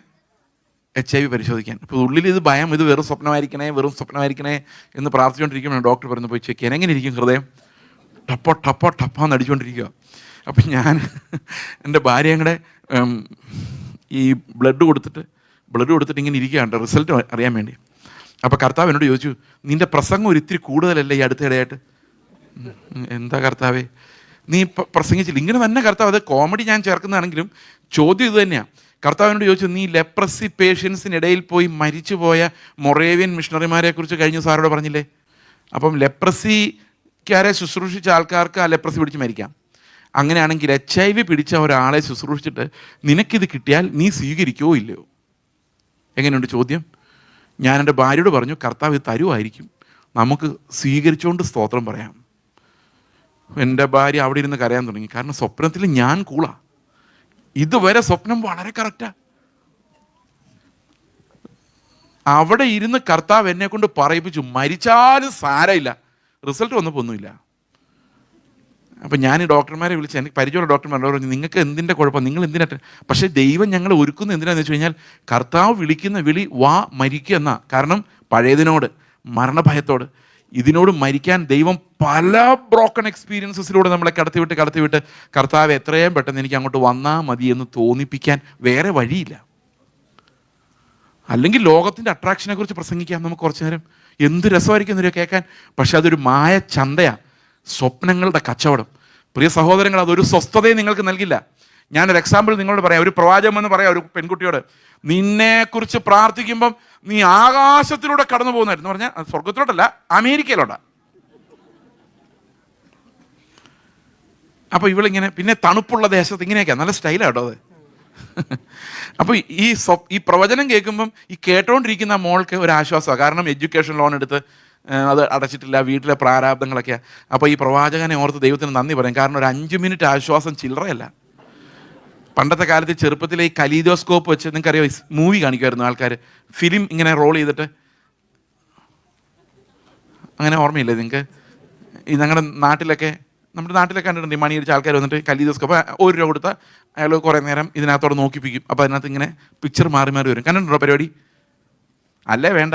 പണ്ട് ഈ സിനിമ ഓടിക്കുന്നു പറഞ്ഞിട്ട് ചെറിയ ഫിലിം ബോക്സ് കിട്ടുമായിരുന്നു, അതിനകത്ത് ഫിലിം വെച്ചിട്ട് കാണുന്നത് കണ്ടിട്ടുണ്ടോ? അതുപോലെ തൽക്കാലം നമ്മളെ ഒന്ന് ആശ്വസിപ്പിക്കാൻ വേണ്ടി ഒരു സ്വപ്നം, അമേരിക്കയിൽ പോകുന്നു, മതി, അരമണിക്കൂർ ഓക്കെ. അത് കഴിഞ്ഞ് പോകാൻ നേരത്ത് പുള്ളിക്ക് അത്ര എൻ്റർടൈൻമെൻറ്റിൻ്റെ പൈസയും കൊടുത്താൽ നിങ്ങൾക്ക് സ്വസ്ഥമായിട്ട് കുറച്ച് നേരം ഉറങ്ങാം. ഇതാണ് ഇന്ന് സംഭവിക്കുന്നത്. നമ്മൾ പൈസ കൊടുത്ത് കുറച്ച് നേരം ആശ്വസിക്കുന്നു. പ്രിയ സഹോദരങ്ങളെ, അതൊന്നും ആശ്വാസം തരില്ല. കാരണം ഈ കടമ്പകളെല്ലാം നാളെ അതുപോലെ നടന്നില്ലെങ്കിൽ നിങ്ങൾ ഉടനെ ചിന്തിക്കും, ഇതെൻ്റെ പോരാട്ടമാണ്, എൻ്റെ പാപം കാരണമാണ്, കർത്താവേ എൻ്റെ ഉള്ള സ്വസ്ഥത എങ്ങനെ പോകും. നിങ്ങൾക്കറിയാമോ, ഒരു കുടുംബത്തിൽ ഒരു മോൻ മരിച്ചുപോയി, ആക്സിഡൻറ്റിൽ മരിച്ചു. അഡ്രസ്സും വീടും കൂടും ഒന്നും ഞാൻ പറയുന്നില്ല, ജസ്റ്റ് ഒരു മോൻ മരിച്ചു. When he was 20 or 22 years of age, bike ആക്സിഡൻറ്റിൽ മരിച്ചു. ഇവരേത് ചർച്ചിൽ പോയാലും അവിടെ പ്രവാചകന്മാരെന്ന് പറയും, നീതിമാന്റെ മക്കൾക്ക് ഒരനർത്ഥവും സംഭവിക്കില്ല, അവരെ ദൈവം അനുഗ്രഹിക്കും. അമേരിക്കയുടെ ഇവിടെ ഇരുന്ന് പുറകിരുന്ന് നെഞ്ചത്തടിക്കുക, കർത്താവേ ഞങ്ങൾ എന്ത് ചെയ്തിട്ടാണ് ഞങ്ങളുടെ മോനെ ഇങ്ങനെ ആയത്. ശാന്തത എല്ലാം കളഞ്ഞു. അവരെവിടെ ചെന്നാലും ഇതാ കേൾക്കുന്നത്. അവസാനം മെൻ്റൽ ബ്രേക്ക് ഡൗണിൻ്റെ വക്കിലായി, റൂമിനകത്തുനിന്ന് വെളിയിറങ്ങാതായി. കാരണം മകൻ സ്വർഗത്തിൽ പോകുന്ന ഒരു അഷുറൻസ് കിട്ടുമായിരുന്ന കുഴപ്പമില്ലായിരുന്നു. പക്ഷെ അവരോട് അവർ പറഞ്ഞു കൊടുത്താൽ അതല്ല, അവരോട് പറഞ്ഞു കൊടുത്താൽ അതെന്തോ ശാപമാണെന്ന. സ്വസ്ഥത എല്ലാം എടുത്ത് കളയുന്ന ഇങ്ങനത്തെയുള്ള പ്രീച്ചിങ്സാണ്. എന്ത് പാടുപെടുന്നവരെ അവരെ ഒന്ന് നേരെയായിട്ട്, ഇവിടെ ജീവിക്കുന്നതിനേക്കാളും എത്രയോ നല്ലതാണ്. എനിക്കത് പറയാം, കാരണം എൻ്റെ ഒരു മോൻ 1.25 വയസ്സിൽ കർത്താവിൻ്റെ അടുത്ത് പോയതാ, ഓൺ ബ്ലഡ്. കാരണം അവിടെ ഞങ്ങൾ കണ്ടിട്ടുണ്ട്, മരണത്തിന് യാതൊരു വിഷമുള്ളും ഇല്ല. Don't be afraid of death. കാരണം ഇന്നല്ലെങ്കിൽ നാളെ നമ്മൾ അവൻ്റെ കൂടെ തന്നെ ചെല്ലേണ്ടവരാ. നിങ്ങൾ ഞായറാഴ്ച അല്ലെ വെള്ളിയാഴ്ചയോട് കൂടി വരുമ്പോൾ ഒരിക്കലും പ്രാർത്ഥിക്കരുത് കഴിഞ്ഞ ഒരാഴ്ച വട്ടക്കാലം അനേക ആളുകൾ മരിച്ചുപോയി, അനേക ആളുകൾ ആശുപത്രിയിലാണ്, ഞങ്ങളെ മാത്രം ജീവനുള്ളവരുടെ ദേശമായ ഒമാനിൽ ശേഷിപ്പിച്ചതിനായിട്ട് സ്തോത്രം. നോ. നിങ്ങൾ പ്രാർത്ഥിക്കുമ്പോൾ എന്താ ഉദ്ദേശിക്കുന്നറിയോ? കർത്താവെ, നീ നിൻ്റെ രാജ്യത്തിലേക്ക് എന്നെ കൊണ്ടുപോകാതെ ഇവിടെ തന്നെ ഈ ഒരാഴ്ച സൂക്ഷിച്ചതിന് എത്ര നന്ദി പറഞ്ഞാലും മതിയാവില്ല. നീ പറയും ദീസ് ആർ ഓൾ റോങ്. ഇതെല്ലാം പ്രശ്നമാണ്, അസ്വസ്ഥത ഉണ്ടാക്കുന്ന കാര്യമാണ്. ദൈവമായിട്ടുള്ള സ്വസ്ഥത എന്ന് പറഞ്ഞാൽ നാം മരിക്കുന്നത് ലാഭം, ജീവിക്കുന്നത് ക്രിസ്തു. ഇതൊക്കെ പറയാൻ എളുപ്പമാണെങ്കിലും ഇത് systematic breaking and impartation of Christ holiness, അതില്ലാതെ നമുക്ക് ഒരിക്കലും ഇങ്ങനെ ചിന്തിക്കാൻ പോലും പറ്റില്ല. These are all beyond our human reasoning. നമ്മുടെ മനുഷ്യ ചിന്തകൾക്കെല്ലാം അപ്പുറത്താണ് ആത്മാവ് നമുക്ക് ഈ വെളിപ്പെടുത്തലുകൾ നൽകേണ്ടത്. അപ്പോൾ സ്വസ്ഥത ഉണ്ടാകുന്നത് എങ്ങനെയാണ്? നാം ചെയ്തു പോരേണ്ടതിന് ഈ പ്രവൃത്തികൾ അവൻ നമുക്ക് മുമ്പിൽ വെച്ചിട്ടുണ്ട്. അപ്പോൾ എല്ലാ ദിവസവും നമ്മൾ നോക്കുമ്പോൾ ഓരോ മിനിറ്റിലും കർത്താവിന് നമ്മളിലൂടെ ചെയ്യാൻ കുറേ പ്രവൃത്തികളുണ്ട്, നിങ്ങളിലൂടെ ചെയ്യാൻ കുറേ പ്രവൃത്തികൾ നിങ്ങളുടെ വീട്ടിലുണ്ട്. അത് നിങ്ങൾ മരിച്ചാൽ മാത്രമേ നിങ്ങളിലൂടെ അത് നിറവേറ്റുവാൻ ദൈവത്തിന് കഴിയുകയുള്ളൂ. അത് ഭയങ്കരമായി സ്വസ്ഥത തരുന്ന ഒരു കാര്യമാണ്. ഓക്കെ, അപ്പം രക്ഷിക്കപ്പെടുന്ന പ്രവൃത്തികളല്ല, എന്നാൽ രക്ഷിക്കപ്പെടുന്നത് പ്രവൃത്തികൾക്ക് വേണ്ടിയാണ്. മനസ്സിലാവുന്നുണ്ടോ ഞാൻ പറയുന്നത്? പ്രവൃത്തികൾ ഉണ്ടാകുന്നില്ലെങ്കിൽ നിങ്ങൾ രക്ഷിക്കപ്പെടുന്ന രക്ഷ ശരിയായ രക്ഷയല്ല. കാരണം ഇങ്ങനെയാണത് പറയുന്നത്, we are saved by faith alone but not by a faith that comes alone. മനസ്സിലാവുന്നുണ്ട് എന്താന്ന്? നിങ്ങൾ വിശ്വാസത്താൽ മാത്രമാണ് രക്ഷിക്കപ്പെട്ടിരിക്കുന്നത്, എന്നാൽ ഒറ്റയ്ക്ക് വിശ്വാസം മാത്രമായി വരുന്നില്ല, അതിൻ്റെ കൂടെ നമുക്ക് വേണ്ടി മുന്നൊരുക്കി വെച്ച പ്രവൃത്തികൾ കൂടെ വരുന്നുണ്ട്. അത് ഓരോ സമയത്തും നമ്മളോട് മരിച്ച് ആ ജീവനിലേക്ക് പോയെങ്കിൽ മാത്രമേ ആ സ്വസ്ഥത പ്രവേശിക്കാൻ നമുക്ക് കഴിയുള്ളൂ. സോ നിശബ്ദരാവുക. ഇന്നലെ ഞാൻ പറഞ്ഞതുപോലെ, first learn to be silent before the lord and then you will start enjoying that rest with him. Okay, ഇനി പ്രധാനപ്പെട്ട ഒരു കാര്യവും കൂടെ ഉണ്ട്. ഒരു കാര്യമല്ല, ഒത്തിരി കാര്യങ്ങളുണ്ട്. എനിക്ക് വിശദീകരണത്തെക്കുറിച്ചുള്ള മുഴുവൻ ഞാൻ കഴിഞ്ഞ ദിവസം ഇങ്ങനെ ചിന്തിക്കായിരുന്നു, 3-4 ദിവസം കൂടെ ഉണ്ടല്ലോ, അപ്പോൾ ഒരുവിധമൊക്കെ തീർക്കാം. പക്ഷേ പിന്നെ മണിക്കൂറുകൾ ആലോചിക്കുമ്പോഴാണ് ഇത് വളരെ ലിമിറ്റഡ് ടൈമുള്ളൂ. അതുകൊണ്ട് we are going to the second mark of righteousness, അതായത് ഹോളിനെസ്. വിശുദ്ധീകരണത്തിൻ്റെ രണ്ടാമത്തെ അടയാളം. നമുക്ക് ഒന്നാമത്തെ എന്തായിരുന്നു? നിങ്ങൾ രണ്ടാമത്തെ എന്ന് പറഞ്ഞല്ലോ, ഒന്നാമത്തെ എന്താണെന്ന് മറന്നുപോയ പിന്നെ രണ്ടാമത്തെ കാര്യമില്ല. എന്താ ഒന്നാമത്തെ? ദൈവമായിട്ടുള്ള സ്വസ്ഥത. If you are enjoying that ശബത്ത് ടുഡേ, നിങ്ങൾ ഇന്ന് അവൻ്റെ ശബത്തിലേക്ക് പ്രവേശിച്ചിട്ടുണ്ടെങ്കിൽ, ആ ഹൃദയനുറുക്കം അനുഭവിക്കാൻ പറ്റുന്നുണ്ടെങ്കിൽ, നിങ്ങൾ ആ വിശുദ്ധീകരണത്തിലേക്ക് കടന്നു കഴിഞ്ഞു. വിശുദ്ധീകരണത്തെക്കുറിച്ച് ബൈബിളിൽ രണ്ടാമത് കാണുന്നത്, ഉൽപ്പത്തി പുസ്തകം മുഴുവനും ഈ കർത്താവ് അവരുടെ കൂടെ ഇറങ്ങി ഹാനോക്ക് ഈ ദൈവത്തിൻ്റെ കൂടെ നടന്നു, അല്ലേ? സ്വസ്ഥത അനുഭവിച്ചു. അപ്പോൾ സ്വസ്ഥത അനുഭവിച്ച കുറേ ഇൻഡിവിജ്വൽസ് ഉണ്ടായിരുന്നു, എല്ലാവരും അനുഭവിച്ചില്ല. വിശ്വാസത്താൽ നീതീകരണം പ്രാപിച്ചവരെന്ന് എബ്രായ ലേഖനത്തിൽ പറഞ്ഞിരിക്കുന്ന അവരെല്ലാവരും ഈ സ്വസ്ഥതയിൽ പ്രവേശിച്ചത്. ഹാബേൽ തൊട്ട് ഉള്ള വിശുദ്ധന്മാരുടെ സംഘം മുഴുവൻ ദൈവമായി സ്വസ്ഥതയിലായിരുന്നു. ഹാനോക്കും ആ സ്വസ്ഥതയാണ് അനുഭവിച്ചത്. എന്നാൽ പഴയ നിയമത്തിൽ അനുസരണമില്ലാതിരുന്ന ആ ജനത്തിന് ആ സ്വസ്ഥത അനുഭവിക്കാൻ കഴിഞ്ഞില്ല. പുറപ്പാട് പുസ്തകം 3-ാം അധ്യായത്തിൽ വിശുദ്ധീകരണത്തിൻ്റെ അടുത്ത അടയാളം നമുക്ക് കാണാം. പുറപ്പാട് 3-ന്റെ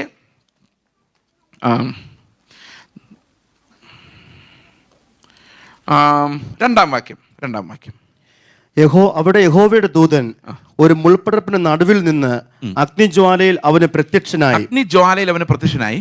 അവൻ നോക്കിയാറെ മുൾപ്പടർപ്പ് തീപിടിച്ച് കത്തുന്നതും മുൾപ്പടർപ്പ് വെന്തു പോകാതിരിക്കുന്നതും കണ്ടു. ഒരു ഭയങ്കര കാഴ്ചയായിരിക്കുമല്ലോ അത്. ഭയങ്കര തീയാണ്, പക്ഷെ ഒന്നും വെന്തു പോകുന്നില്ല, തേജസ് മാത്രമേ ഉള്ളൂ, കത്തിക്കുന്നില്ല. അടുത്ത വാക്യം. മുൾപ്പടർപ്പ് വെന്തു പോകാതിരിക്കുന്ന ഈ വലിയ കാഴ്ച എന്തെന്ന് ഞാൻ ചെന്ന് നോക്കട്ടെ എന്ന് മോശ പറഞ്ഞു. ഞാൻ ഒന്ന് പോയി നോക്കട്ടെ, എന്തോ ഈ കാഴ്ച ഒന്ന് കാണാം എന്ന് വിചാരിച്ച് ഇവൻ ചെല്ലുകയാണ് അടുത്ത്. നോക്കേണ്ടതിന് അവൻ വരുന്നത് യഹോവ കണ്ടപ്പോൾ ദൈവം മുൾപ്പടർപ്പിന്റെ നടുവിൽ നിന്ന് അവനെ മോശെ മോശെ എന്ന് വിളിച്ചു. അതിന് അവൻ ഇതാ ഞാൻ എന്ന് പറഞ്ഞു. അപ്പോൾ നിങ്ങൾ ശ്രദ്ധിച്ചിട്ടുണ്ടോ, ബൈബിളിൽ എവിടെയെല്ലാം ദൈവം വിളിച്ചിട്ടുണ്ടോ അവിടെയെല്ലാം മറുപടി എന്തുവാ? ഇതാ ഞാൻ. കർത്താവേ എന്നെ വിളിച്ചോ, ഇതാ ഞാൻ. അതാണ് സബ്മിഷൻ. അടുത്ത വാക്യം. അപ്പോൾ അവൻ ഇങ്ങോട്ട് അടുക്കരുത്, നീ നിൽക്കുന്ന സ്ഥലം വിശുദ്ധ ഭൂമിയാകയാൽ കാലിൽ നിന്ന് ചെരുപ്പ് അഴിച്ചു കളക എന്ന് കൽപ്പിച്ചു. വിശുദ്ധ ദിവസത്തേക്ക് നമ്മൾ കണ്ടു, ഇപ്പൊ എന്താ കണ്ടത്? വിശുദ്ധ ഭൂമി. അപ്പം പുറപ്പാടിലേക്ക് വന്നപ്പോഴേക്കും ഒരു വിശുദ്ധമായ ഒരു ഭൂമിയിലേക്കാണ്. അവിടെ നമ്മൾ കാണുന്ന ഒരു പ്രോമിസ്ഡ് ലാൻഡിലേക്ക്, അതായത് ദൈവം വാഗ്ദത്തം ചെയ്തൊരു സ്ഥലത്തേക്ക് ദൈവത്തെ ആരാധിക്കാൻ വേണ്ടി ഒരു ജനത്തെ വേർതിരിക്കുന്ന അധ്യായമാണ് പുറപ്പാട് പുസ്തകം. അപ്പോൾ അതിൻ്റെ ഒരു ചെറിയ സാമ്പിളാണ് മോശയോട് പറയുന്നത്. മോശെ, നീ ഇപ്പോൾ നിൽക്കുന്ന സ്ഥലം വിശുദ്ധമാണ്. കാരണം എന്തുകൊണ്ടാണ്? അവിടെ ദൈവത്തിൻ്റെ പ്രസൻസ് ഉണ്ട്. അതുകൊണ്ട് നീ എന്ത് ചെയ്യണം? നിന്റെ കാലിലെ ചെരുപ്പ് അഴിച്ചു. ഈ വിശുദ്ധീകരണവും കാലിലെ ചെരുപ്പും തമ്മിലുള്ള ബന്ധം എന്താ? ബാഹ്യമായി നോക്കിക്കഴിഞ്ഞാൽ വളരെ എളുപ്പത്തിൽ നമുക്ക് മനസ്സിലാക്കാം. നിങ്ങൾ എത്ര പേര് ചെരുപ്പിട്ടുണ്ടകത്ത് കയറിയിട്ടുണ്ട്? എല്ലാം വെളിയിൽ കിടപ്പുണ്ട്. കാരണം നമ്മൾ റോഡിലൂടെ നടന്ന ചെളിയും ഡർട്ടും എല്ലാം നമ്മൾ പ്രാർത്ഥിക്കുന്ന സ്ഥലത്തേക്ക് ഇട്ടുകൊണ്ട് വരിക എന്ന് പറയുന്ന ഒരു സുഖമില്ല. നമുക്ക് വീട്ടിൽ തന്നെ കയറാൻ പ്രയാസമാണ്. അതുകൊണ്ടാണ് നമ്മളത് മാറ്റിയത്. ബാഹ്യമായി നോക്കിക്കഴിഞ്ഞാൽ അതൊരു ക്ലെൻലിനെസ്സിൻ്റെ എലമെൻ്റ് ഉണ്ട്. എന്നാൽ അതിനകത്ത് ആന്തരികമായ ഒരു കാര്യം നോക്കിക്കേ. ഈ ചെരുപ്പ് ഊരാൻ പറയുന്നത് അവൻ നിൽക്കുന്ന ഭൂമി വിശുദ്ധ ഭൂമിയാകയാൽ ചെരുപ്പില്ലാതെ നിൽക്കാൻ പറയാൻ കാരണം ഇത്രയും നാളും നീ നടന്ന നടപ്പ്, അതിൽ നിന്ന് നീ പഠിച്ച പാഠങ്ങൾ, മിസ്രൈമിൽ നീ അഭ്യസിച്ച അഭ്യാസങ്ങൾ, യുക്തി കൊണ്ട് നീ ചെയ്ത കാര്യങ്ങൾ, നിന്റെ തീഷ്ണത, നിന്റെ എരിവ്, സ്വന്തം ജാതികളുള്ള നിന്റെ സ്നേഹം, എല്ലാം നിന്റെ ജഡത്തിൽ നിന്ന് വന്നത് എല്ലാം വിട്ടിട്ട് ഇനി ഞാൻ പറയുന്നത് കേൾക്കാൻ നീ തുടങ്ങണം എന്ന് പറഞ്ഞാൽ, പുറപ്പാട് പുസ്തകം നമ്മൾ നോക്കുമ്പോൾ അതിൻ്റെ അതിൻ്റെ ഹെഡിങ് തന്നെ നോക്കുമ്പോൾ മിസ്രൈമിൽ നിന്ന് കനാനിലേക്ക് ഈ ഇസ്രായേൽ മക്കൾ പോരുന്ന കാഴ്ചയാണ് നമ്മൾ കാണുന്നതെങ്കിലും ശരിക്കും പുറപ്പാട് പുസ്തകം നമ്മൾ ഇന്ന് നോക്കുമ്പോൾ അതിൻ്റെ യഥാർത്ഥ തീം എന്ന് പറയുന്നത് ദൈവം പറയുന്നത് എന്തെന്ന് കേൾക്കാൻ മനുഷ്യനോടുള്ള ക്ഷണമാണ്. മനസ്സിലാവുന്നുണ്ട് ഞാൻ പറയുന്നത്? പുറപ്പാട് ദിവസം ജസ്റ്റ് ഒന്ന് നോക്കിക്കേ. ദൈവം മനുഷ്യനെ വിളിക്കുന്ന, അവൻ്റെ അടുത്തേക്ക് വിളിക്കുന്ന എന്തിനു വേണ്ടിയാ? അവൻ്റെ ഹൃദയം നമ്മളിലേക്ക് പകർന്ന് അവൻ എന്താണോ നമ്മളോട് പറയാനുള്ളത് അത് കേൾപ്പിക്കാൻ വേണ്ടിയാണ് ഈ പുറപ്പാട് പുസ്തകത്തിലേക്ക് നമ്മളെ ദൈവം ക്ഷണിക്കുന്നത്. അതൊരു ബേണിംഗ് ബുഷ് എക്സ്പീരിയൻസ് ആണ്. അപ്പം ശരിക്കും വിശുദ്ധീകരണത്തിൽ കർത്താവ് ചെയ്യുന്ന അടുത്ത തലം, if you are having peace with God, the next level is that you start listening to him. അവൻ പറയുന്നത് ശ്രദ്ധിക്കത്തക്കവണ്ണം അവൻ നമ്മളെ അടുത്തേക്ക് വിളിക്കുന്നതാണ് പുറപ്പാട് പുസ്തകത്തിൽ കാണുന്നത്. ഞാനിത് പറയുന്നത് നമുക്കെല്ലാം, ഞാനത് ഇത്തിരി ഒന്ന് വിശദീകരിക്കാം. പുറപ്പാട് പുസ്തകം എന്ന് നമ്മൾ വിചാരിക്കുമ്പോൾ നമ്മൾ പെട്ടെന്ന് വിചാരിക്കേണ്ടത് നിയമങ്ങൾ തന്ന പുസ്തകം. അല്ലാതെ നമ്മൾ നോക്കുമ്പോൾ പെട്ടെന്ന് ആ ചെങ്കടൽ പിളർന്നതും അതുപോലെ വലിയ അത്ഭുതങ്ങളും 10 ബാധകളും അതൊക്കെ അതിനകത്തുണ്ടെങ്കിലും ശരിക്കും ഈ പുറപ്പാട് പുസ്തകം എന്തിൻ്റെ ആരംഭമാണ്? ദൈവം അവൻ്റെ നീതി എന്താണെന്നും അവൻ്റെ വിശുദ്ധി എന്താണെന്നും അതിൻ്റെ ബാഹ്യമായ എക്സ്പ്രഷൻസ് എന്താണെന്നും ഈ ജനങ്ങളെ പഠിപ്പിക്കാൻ വേണ്ടി വേർതിരിക്കുന്ന ഒരു പുസ്തകമാണത്. അവിടെയാണല്ലോ തുടങ്ങുന്നത്. ഓക്കെ, അവർക്ക് വളരെ ചുരുങ്ങിയ കാര്യങ്ങൾ മാത്രമേ ദൈവം പറയുന്നത് മനസ്സിലാക്കാൻ പറ്റുമായിരുന്നുള്ളൂ. അതുകൊണ്ട് ബാഹ്യമായ കൽപ്പനകളിലൂടെയാണ് ദൈവം അവൻ്റെ നീതിയെ വെളിപ്പെടുത്തിയത്. ഞാനിതൊരു ചെറിയ ഇല്ലസ്ട്രേഷനോട് നിങ്ങളെ കാണിച്ചു തരാം. എൻ്റെ ബൈബിളിൻ്റെ ബാക്കിലേക്ക് നോക്കിയോ.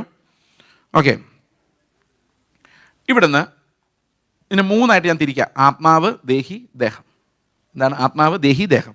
ഞാൻ നിങ്ങൾ കഴിഞ്ഞ പ്രാവശ്യം പറഞ്ഞ പോലെ ഈ മനുഷ്യനെ സൃഷ്ടിച്ചപ്പോൾ, ദൈവം സൃഷ്ടിച്ചപ്പോൾ ഒരു 3 ഭാഗങ്ങളുണ്ടായിരുന്നു. ജസ്റ്റ് ലൈക്ക് എ ടെമ്പിൾ 3 ഭാഗങ്ങളുണ്ടായിരുന്നു. പ്രാകാരം, വിശുദ്ധ സ്ഥലം, അതിവിശുദ്ധ സ്ഥലം. ഇപ്പോൾ പാപത്താൽ വീണുപോയ മനുഷ്യൻ എന്താ സംഭവിച്ചത്? അവൻ്റെ അതിവിശുദ്ധ സ്ഥലത്തിൽ ദൈവത്തിൻ്റെ വെളിപ്പാടുകളില്ല, ദൈവത്തിൽ നിന്നൊന്നും കേൾക്കുന്നില്ല. മനസ്സിലാവുന്നുണ്ടോ? അങ്ങനെയുള്ളൊരു കേൾവിക്കുറവ് ഇന്നത്തെ ജനത്തിനുണ്ട്, നമുക്ക് എല്ലാവർക്കും ഉണ്ട് ഒരു പരിധി വരെ. അതുകൊണ്ട് നമുക്ക് ദൈവത്തിൻ്റെ ശബ്ദം കേൾക്കാൻ നമ്മൾ ആശ്രയിക്കുന്നത് CD, യൂട്യൂബ്, ഇങ്ങനെയുള്ള പ്രസംഗങ്ങളൊക്കെയാണ്. മനസ്സിലായോ?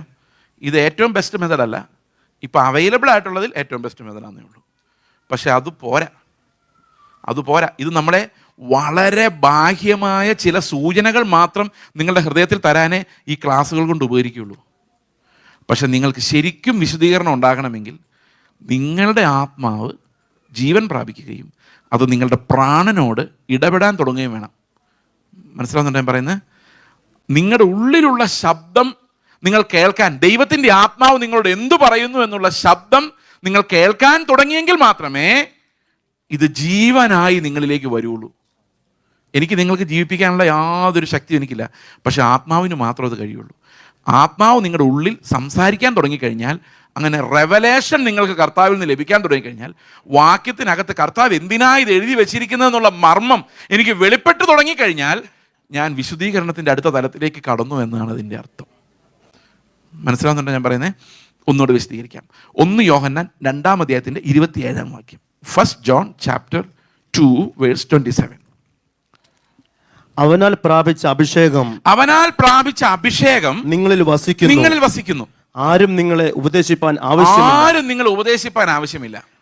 അവന്റെ അഭിഷേകം തന്നെ നിങ്ങൾക്ക് സകലവും ഉപദേശിച്ചു തരികയാലും അത് ഫോഷ്കല്ല, സത്യം തന്നെ ആയിരിക്കാലും അത് നിങ്ങളെ ഉപദേശിച്ചതുപോലെ നിങ്ങൾ അവനിൽ വസിപ്പിൻ. അപ്പൊ ഉപദേശിക്കണമെങ്കിൽ കേൾക്കാനും കൂടെ പറ്റണമല്ലോ നമുക്ക്, അല്ലെ? അഭിഷേകം നമ്മൾ എന്താ പഠിപ്പിക്കുന്നതെന്ന് കേൾക്കാനും നമുക്ക് പറ്റണം.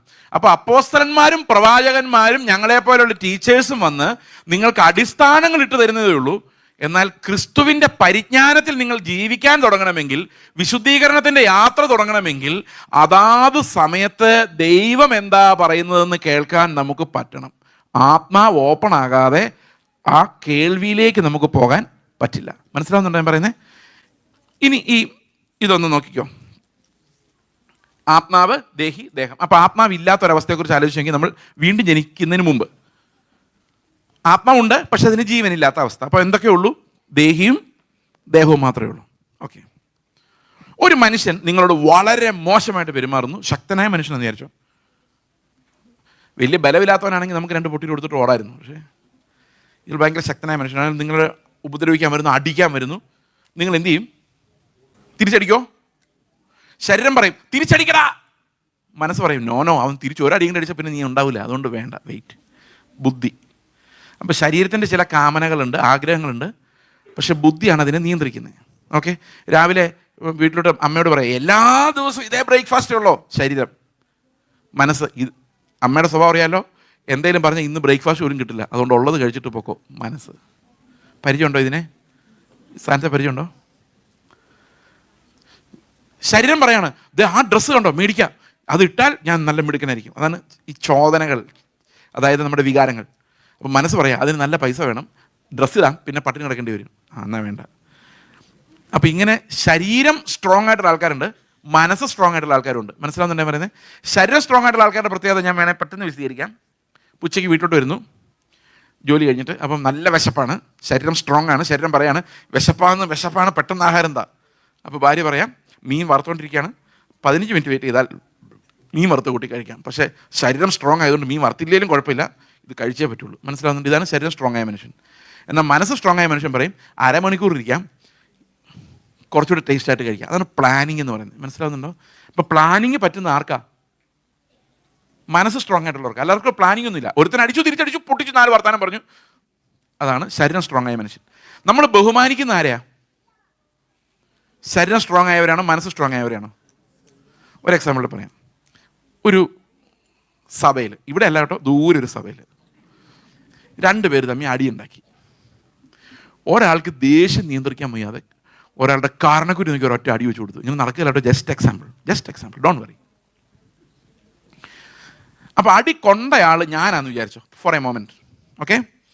ഞാൻ ചിന്തിക്കാം, അവൻ എന്നെ അടിച്ചത് നന്നായി. എന്താ കാരണം എന്നറിയോ? ഇപ്പം എല്ലാവരുടെ മുമ്പിൽ അവൻ വില്ലനായി. ഞാനിത് കണ്ട് കൂടായിട്ട് നിന്നാൽ എനിക്ക് ഇതിൻ്റെ മൈലേജ് എടുക്കാം. മനസ്സിലാവുന്നുണ്ട് ഞാൻ പറയുന്നത്? ബുദ്ധിയല്ലേ, മഹാബുദ്ധിയല്ലേ ഇത്? ഈ അടിച്ചവൻ ശരീരത്താൽ നിയന്ത്രിക്കപ്പെടുന്നവനും അടി കൊണ്ടവൻ നല്ല ബുദ്ധിയാൽ നിയന്ത്രിക്കപ്പെടുന്നവനാണ്. ഈ ശരീരം കൊണ്ട് നിയന്ത്രിക്കപ്പെടുന്നതിൻ്റെ കുഴപ്പമുണ്ട്. എന്താണെന്നറിയോ? അവൻ പെട്ടെന്ന് ദേഷ്യം വരും, അത് കഴിയുമ്പോൾ ചിന്തിക്കും. അവൻ്റെ ബുദ്ധി വളർക്കാൻ ഇത്തിരി താമസമാണ്. വീട്ടിൽ ചെല്ലുമ്പോഴേക്കും ബുദ്ധി വർക്ക് ചെയ്യും. അവൻ വിചാരിക്കും അടിക്കണ്ടായിരുന്നു, മോശമായിപ്പോയി, നാളെ പോയി സോറി പറഞ്ഞേക്കാം. ആരാ മാനസാന്തരപ്പെടാൻ എളുപ്പം? ശരി. മറ്റവൻ എന്താ പറയുക? അവൻ അടിച്ചിട്ട് പോയേക്കുന്ന അവൻ ഇനി എന്നോട് സോറി പറയാൻ വരട്ടെ. പക്ഷെ സോറി പറയുമ്പോൾ ബ്രദറെ എനിക്കത് വലിയ പ്രശ്നമൊന്നും അല്ലെന്ന് പറയും.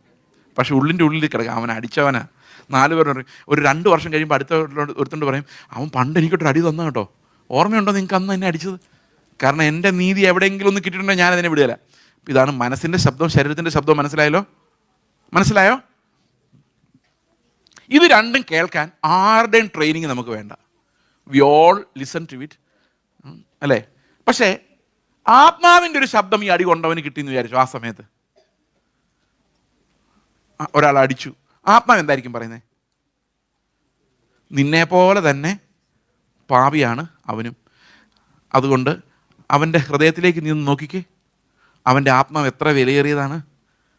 അവനെ നീ പോയി ഒന്ന് കെട്ടിപ്പിടിച്ച് നീ അങ്ങ് സോറി പറ, ഞാൻ എന്തെങ്കിലും തെറ്റ് ചെയ്തിട്ടുണ്ട്, ക്ഷമിക്ക് ബ്രദർ, ആത്മാർത്ഥമായിട്ട്. ഇതല്ലേ ആത്മാവ് പറയുള്ളൂ, അല്ലേ? കേൾക്കുന്നുണ്ടോ ഈ ശബ്ദങ്ങൾ? ഒരു എക്സാമ്പിളിൽ പറയാം, അപ്പം നിങ്ങൾക്ക് കുറച്ചുകൂടെ മനസ്സിലാവും. ഒരു ദിവസം ഒരാൾ എന്നെ ഫോൺ ചെയ്തിട്ട് പറഞ്ഞു, പാസ്റ്ററെ സുഖമാണോ? അതെ ഞാനൊരു കാര്യം പറയാൻ വേണ്ടി വിളിച്ചത്. എന്തോ? ഞങ്ങൾ പാസ്റ്റർ വീട്ടിലോട്ട് വരുവാ. ഞാൻ പറഞ്ഞു ഓക്കെ പോരെ. പോന്ന് എന്തിനാ പോരുന്നറിയോ? ഇനി ഞങ്ങൾ അവിടെ താമസിക്കുന്നത്. കേട്ടോ? എന്തായിരിക്കും എൻ്റെ ബുദ്ധി പറയുന്നത്? സൂക്ഷിച്ചോ, ഇത് പുലിവാലാവും. മനസ്സിലായോ? ശരീരം പറയുന്നത് എന്താ? ഫോൺ വെക്കേ, അല്ലെങ്കിൽ അവൻ പിന്നെയും വരും. പക്ഷെ ബുദ്ധി പറയും അങ്ങനെ വെച്ചാൽ നീ മോശക്കാരനാവും. ആ 4 പേരുടെ അടുത്ത് പറയും ഈ പ്രസംഗം മാത്രമേ ഉള്ളൂ, ഭയങ്കര ക്രൂശ യേശു എന്നൊക്കെ പറയുന്നല്ലാതെ അവൻ്റെ വീട്ടിലൊരാൾ വന്നാൽ കയറ്റിയല്ല എന്ന് നാട്ടുകാരറിയും, അതുകൊണ്ട് മിണ്ടണ്ട. മനസ്സിലാവുന്നുണ്ടോ? അപ്പോൾ എൻ്റെ ബുദ്ധി പ്രവർത്തിക്കുക കേട്ടോ. ബുദ്ധി ഇത് പഴയ മനുഷ്യനെ കുറിച്ചാണ് പറയുന്നത്, ആധുനിക മനുഷ്യൻ, ദൈവത്തിൻ്റെ ശബ്ദം കേൾക്കാത്തവനെ കുറിച്ചാണ്. Option A. അതുകൊണ്ട് പറയാം, ബ്രദറെ അതെ വരുന്നോണ്ട് കുഴപ്പമില്ല, പക്ഷെ ഞാൻ ഇത്തിരി തിരക്കായിരിക്കും, അതുകൊണ്ട് വന്നാൽ നിങ്ങൾക്കും ബുദ്ധിമുട്ടാവുള്ളൂ. നല്ല ബുദ്ധിയല്ലേ? Option A. ഓപ്ഷൻ ബി, നിങ്ങൾ ആരെങ്കിലും ഇങ്ങനെയൊക്കെ പ്രയോഗിച്ചിട്ടുണ്ടോ ആവോ? ഓപ്ഷൻ ബി, അതെ ബ്രദർ എന്താ പ്രശ്നം, അവിടെ എന്തെങ്കിലും പ്രശ്നമുണ്ടോ, ഞാൻ അങ്ങോട്ട് വരണോ, അപ്പോൾ ഇങ്ങോട്ട് വരുന്ന ഒഴിവാക്കാം മൊത്തത്തോടെ. Option B.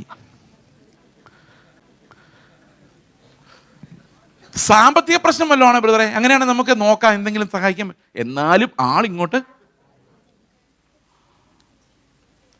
ഈ ഓപ്ഷൻസ് എല്ലാം കണ്ടല്ലോ. അല്ലേ പിന്നെ അവസാനം ശരീരത്തിന് കീഴടങ്ങിയിട്ട് പറയാം, നിങ്ങളിങ്ങനെ മറ്റുള്ളവരെ ഉപദ്രവിക്കാൻ നടക്കാതെ വെച്ചിട്ട് പോടാ. ശരീരത്തിൻ്റെ ഓപ്ഷൻ. ഇതൊക്കെ നമുക്ക് എളുപ്പമായിട്ട് കിട്ടും.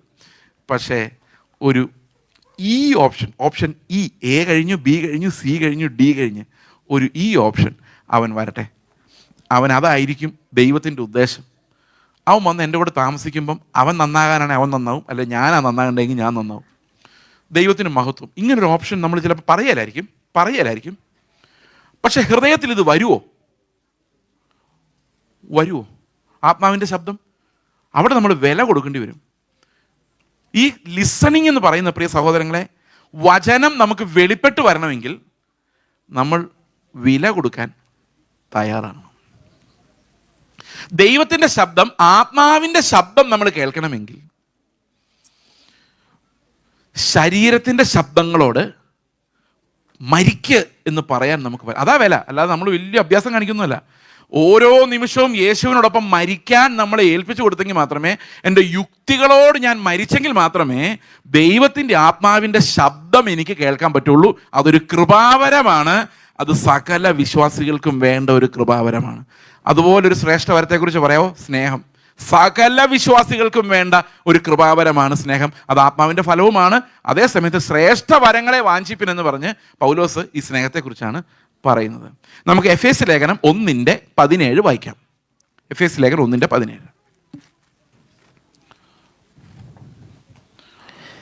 നിങ്ങളെ ഓർത്തുകൊണ്ട് നമ്മുടെ കർത്താവായ യേശുക്രിസ്തുവിന്റെ ദൈവവും മഹത്വമുള്ള പിതാവുമായവൻ നിങ്ങൾക്ക് തന്നെക്കുറിച്ചുള്ള പരിജ്ഞാനത്തിൽ, ഈ പരിജ്ഞാനം എന്നുള്ള വാക്ക് ഒരിത്തിരി വിശദീകരിക്കേണ്ടി വരും.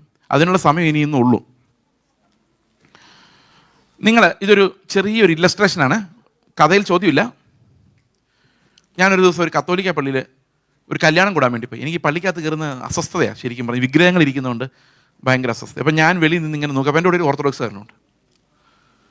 അപ്പം ഞാൻ ഈ കർത്താവിൻ്റെ മുഖത്തേക്ക് നോക്കിയപ്പം കരഞ്ഞുകൊണ്ട് കർത്താവ് ക്രൂശി കിടക്കും. നിങ്ങൾ കത്തോലിക്ക പള്ളിയിലെ കർത്താവിനെ കണ്ടിട്ടുണ്ടോ? അപ്പം എൻ്റെ കൂടെ ഓർത്തഡോക്സുകാരൻ പറഞ്ഞു, ഈ കത്തോലിക്കരുടെ കർത്താവ് ഇതുവരെ ഉയർത്തെഴുന്നേറ്റ് പോയില്ലേ, കാരണം ഇവരുടെ ക്രൂശിൽ നിന്ന് എഴുന്നേറ്റ് പോയി കർത്താവ്. അതുകൊണ്ട് ഈ യാക്കോബക്കാരുടെ ക്രൂശി ഇങ്ങനെ കതിര് പോലെ വരച്ച് വയ്ക്കുന്നത്, സ്ലീബ. കാരണം യേശു അതിൽ നിന്ന് പോയി എന്നാണ് അത് സൂചിപ്പിക്കുന്നത്, പുനരുത്ഥാനം.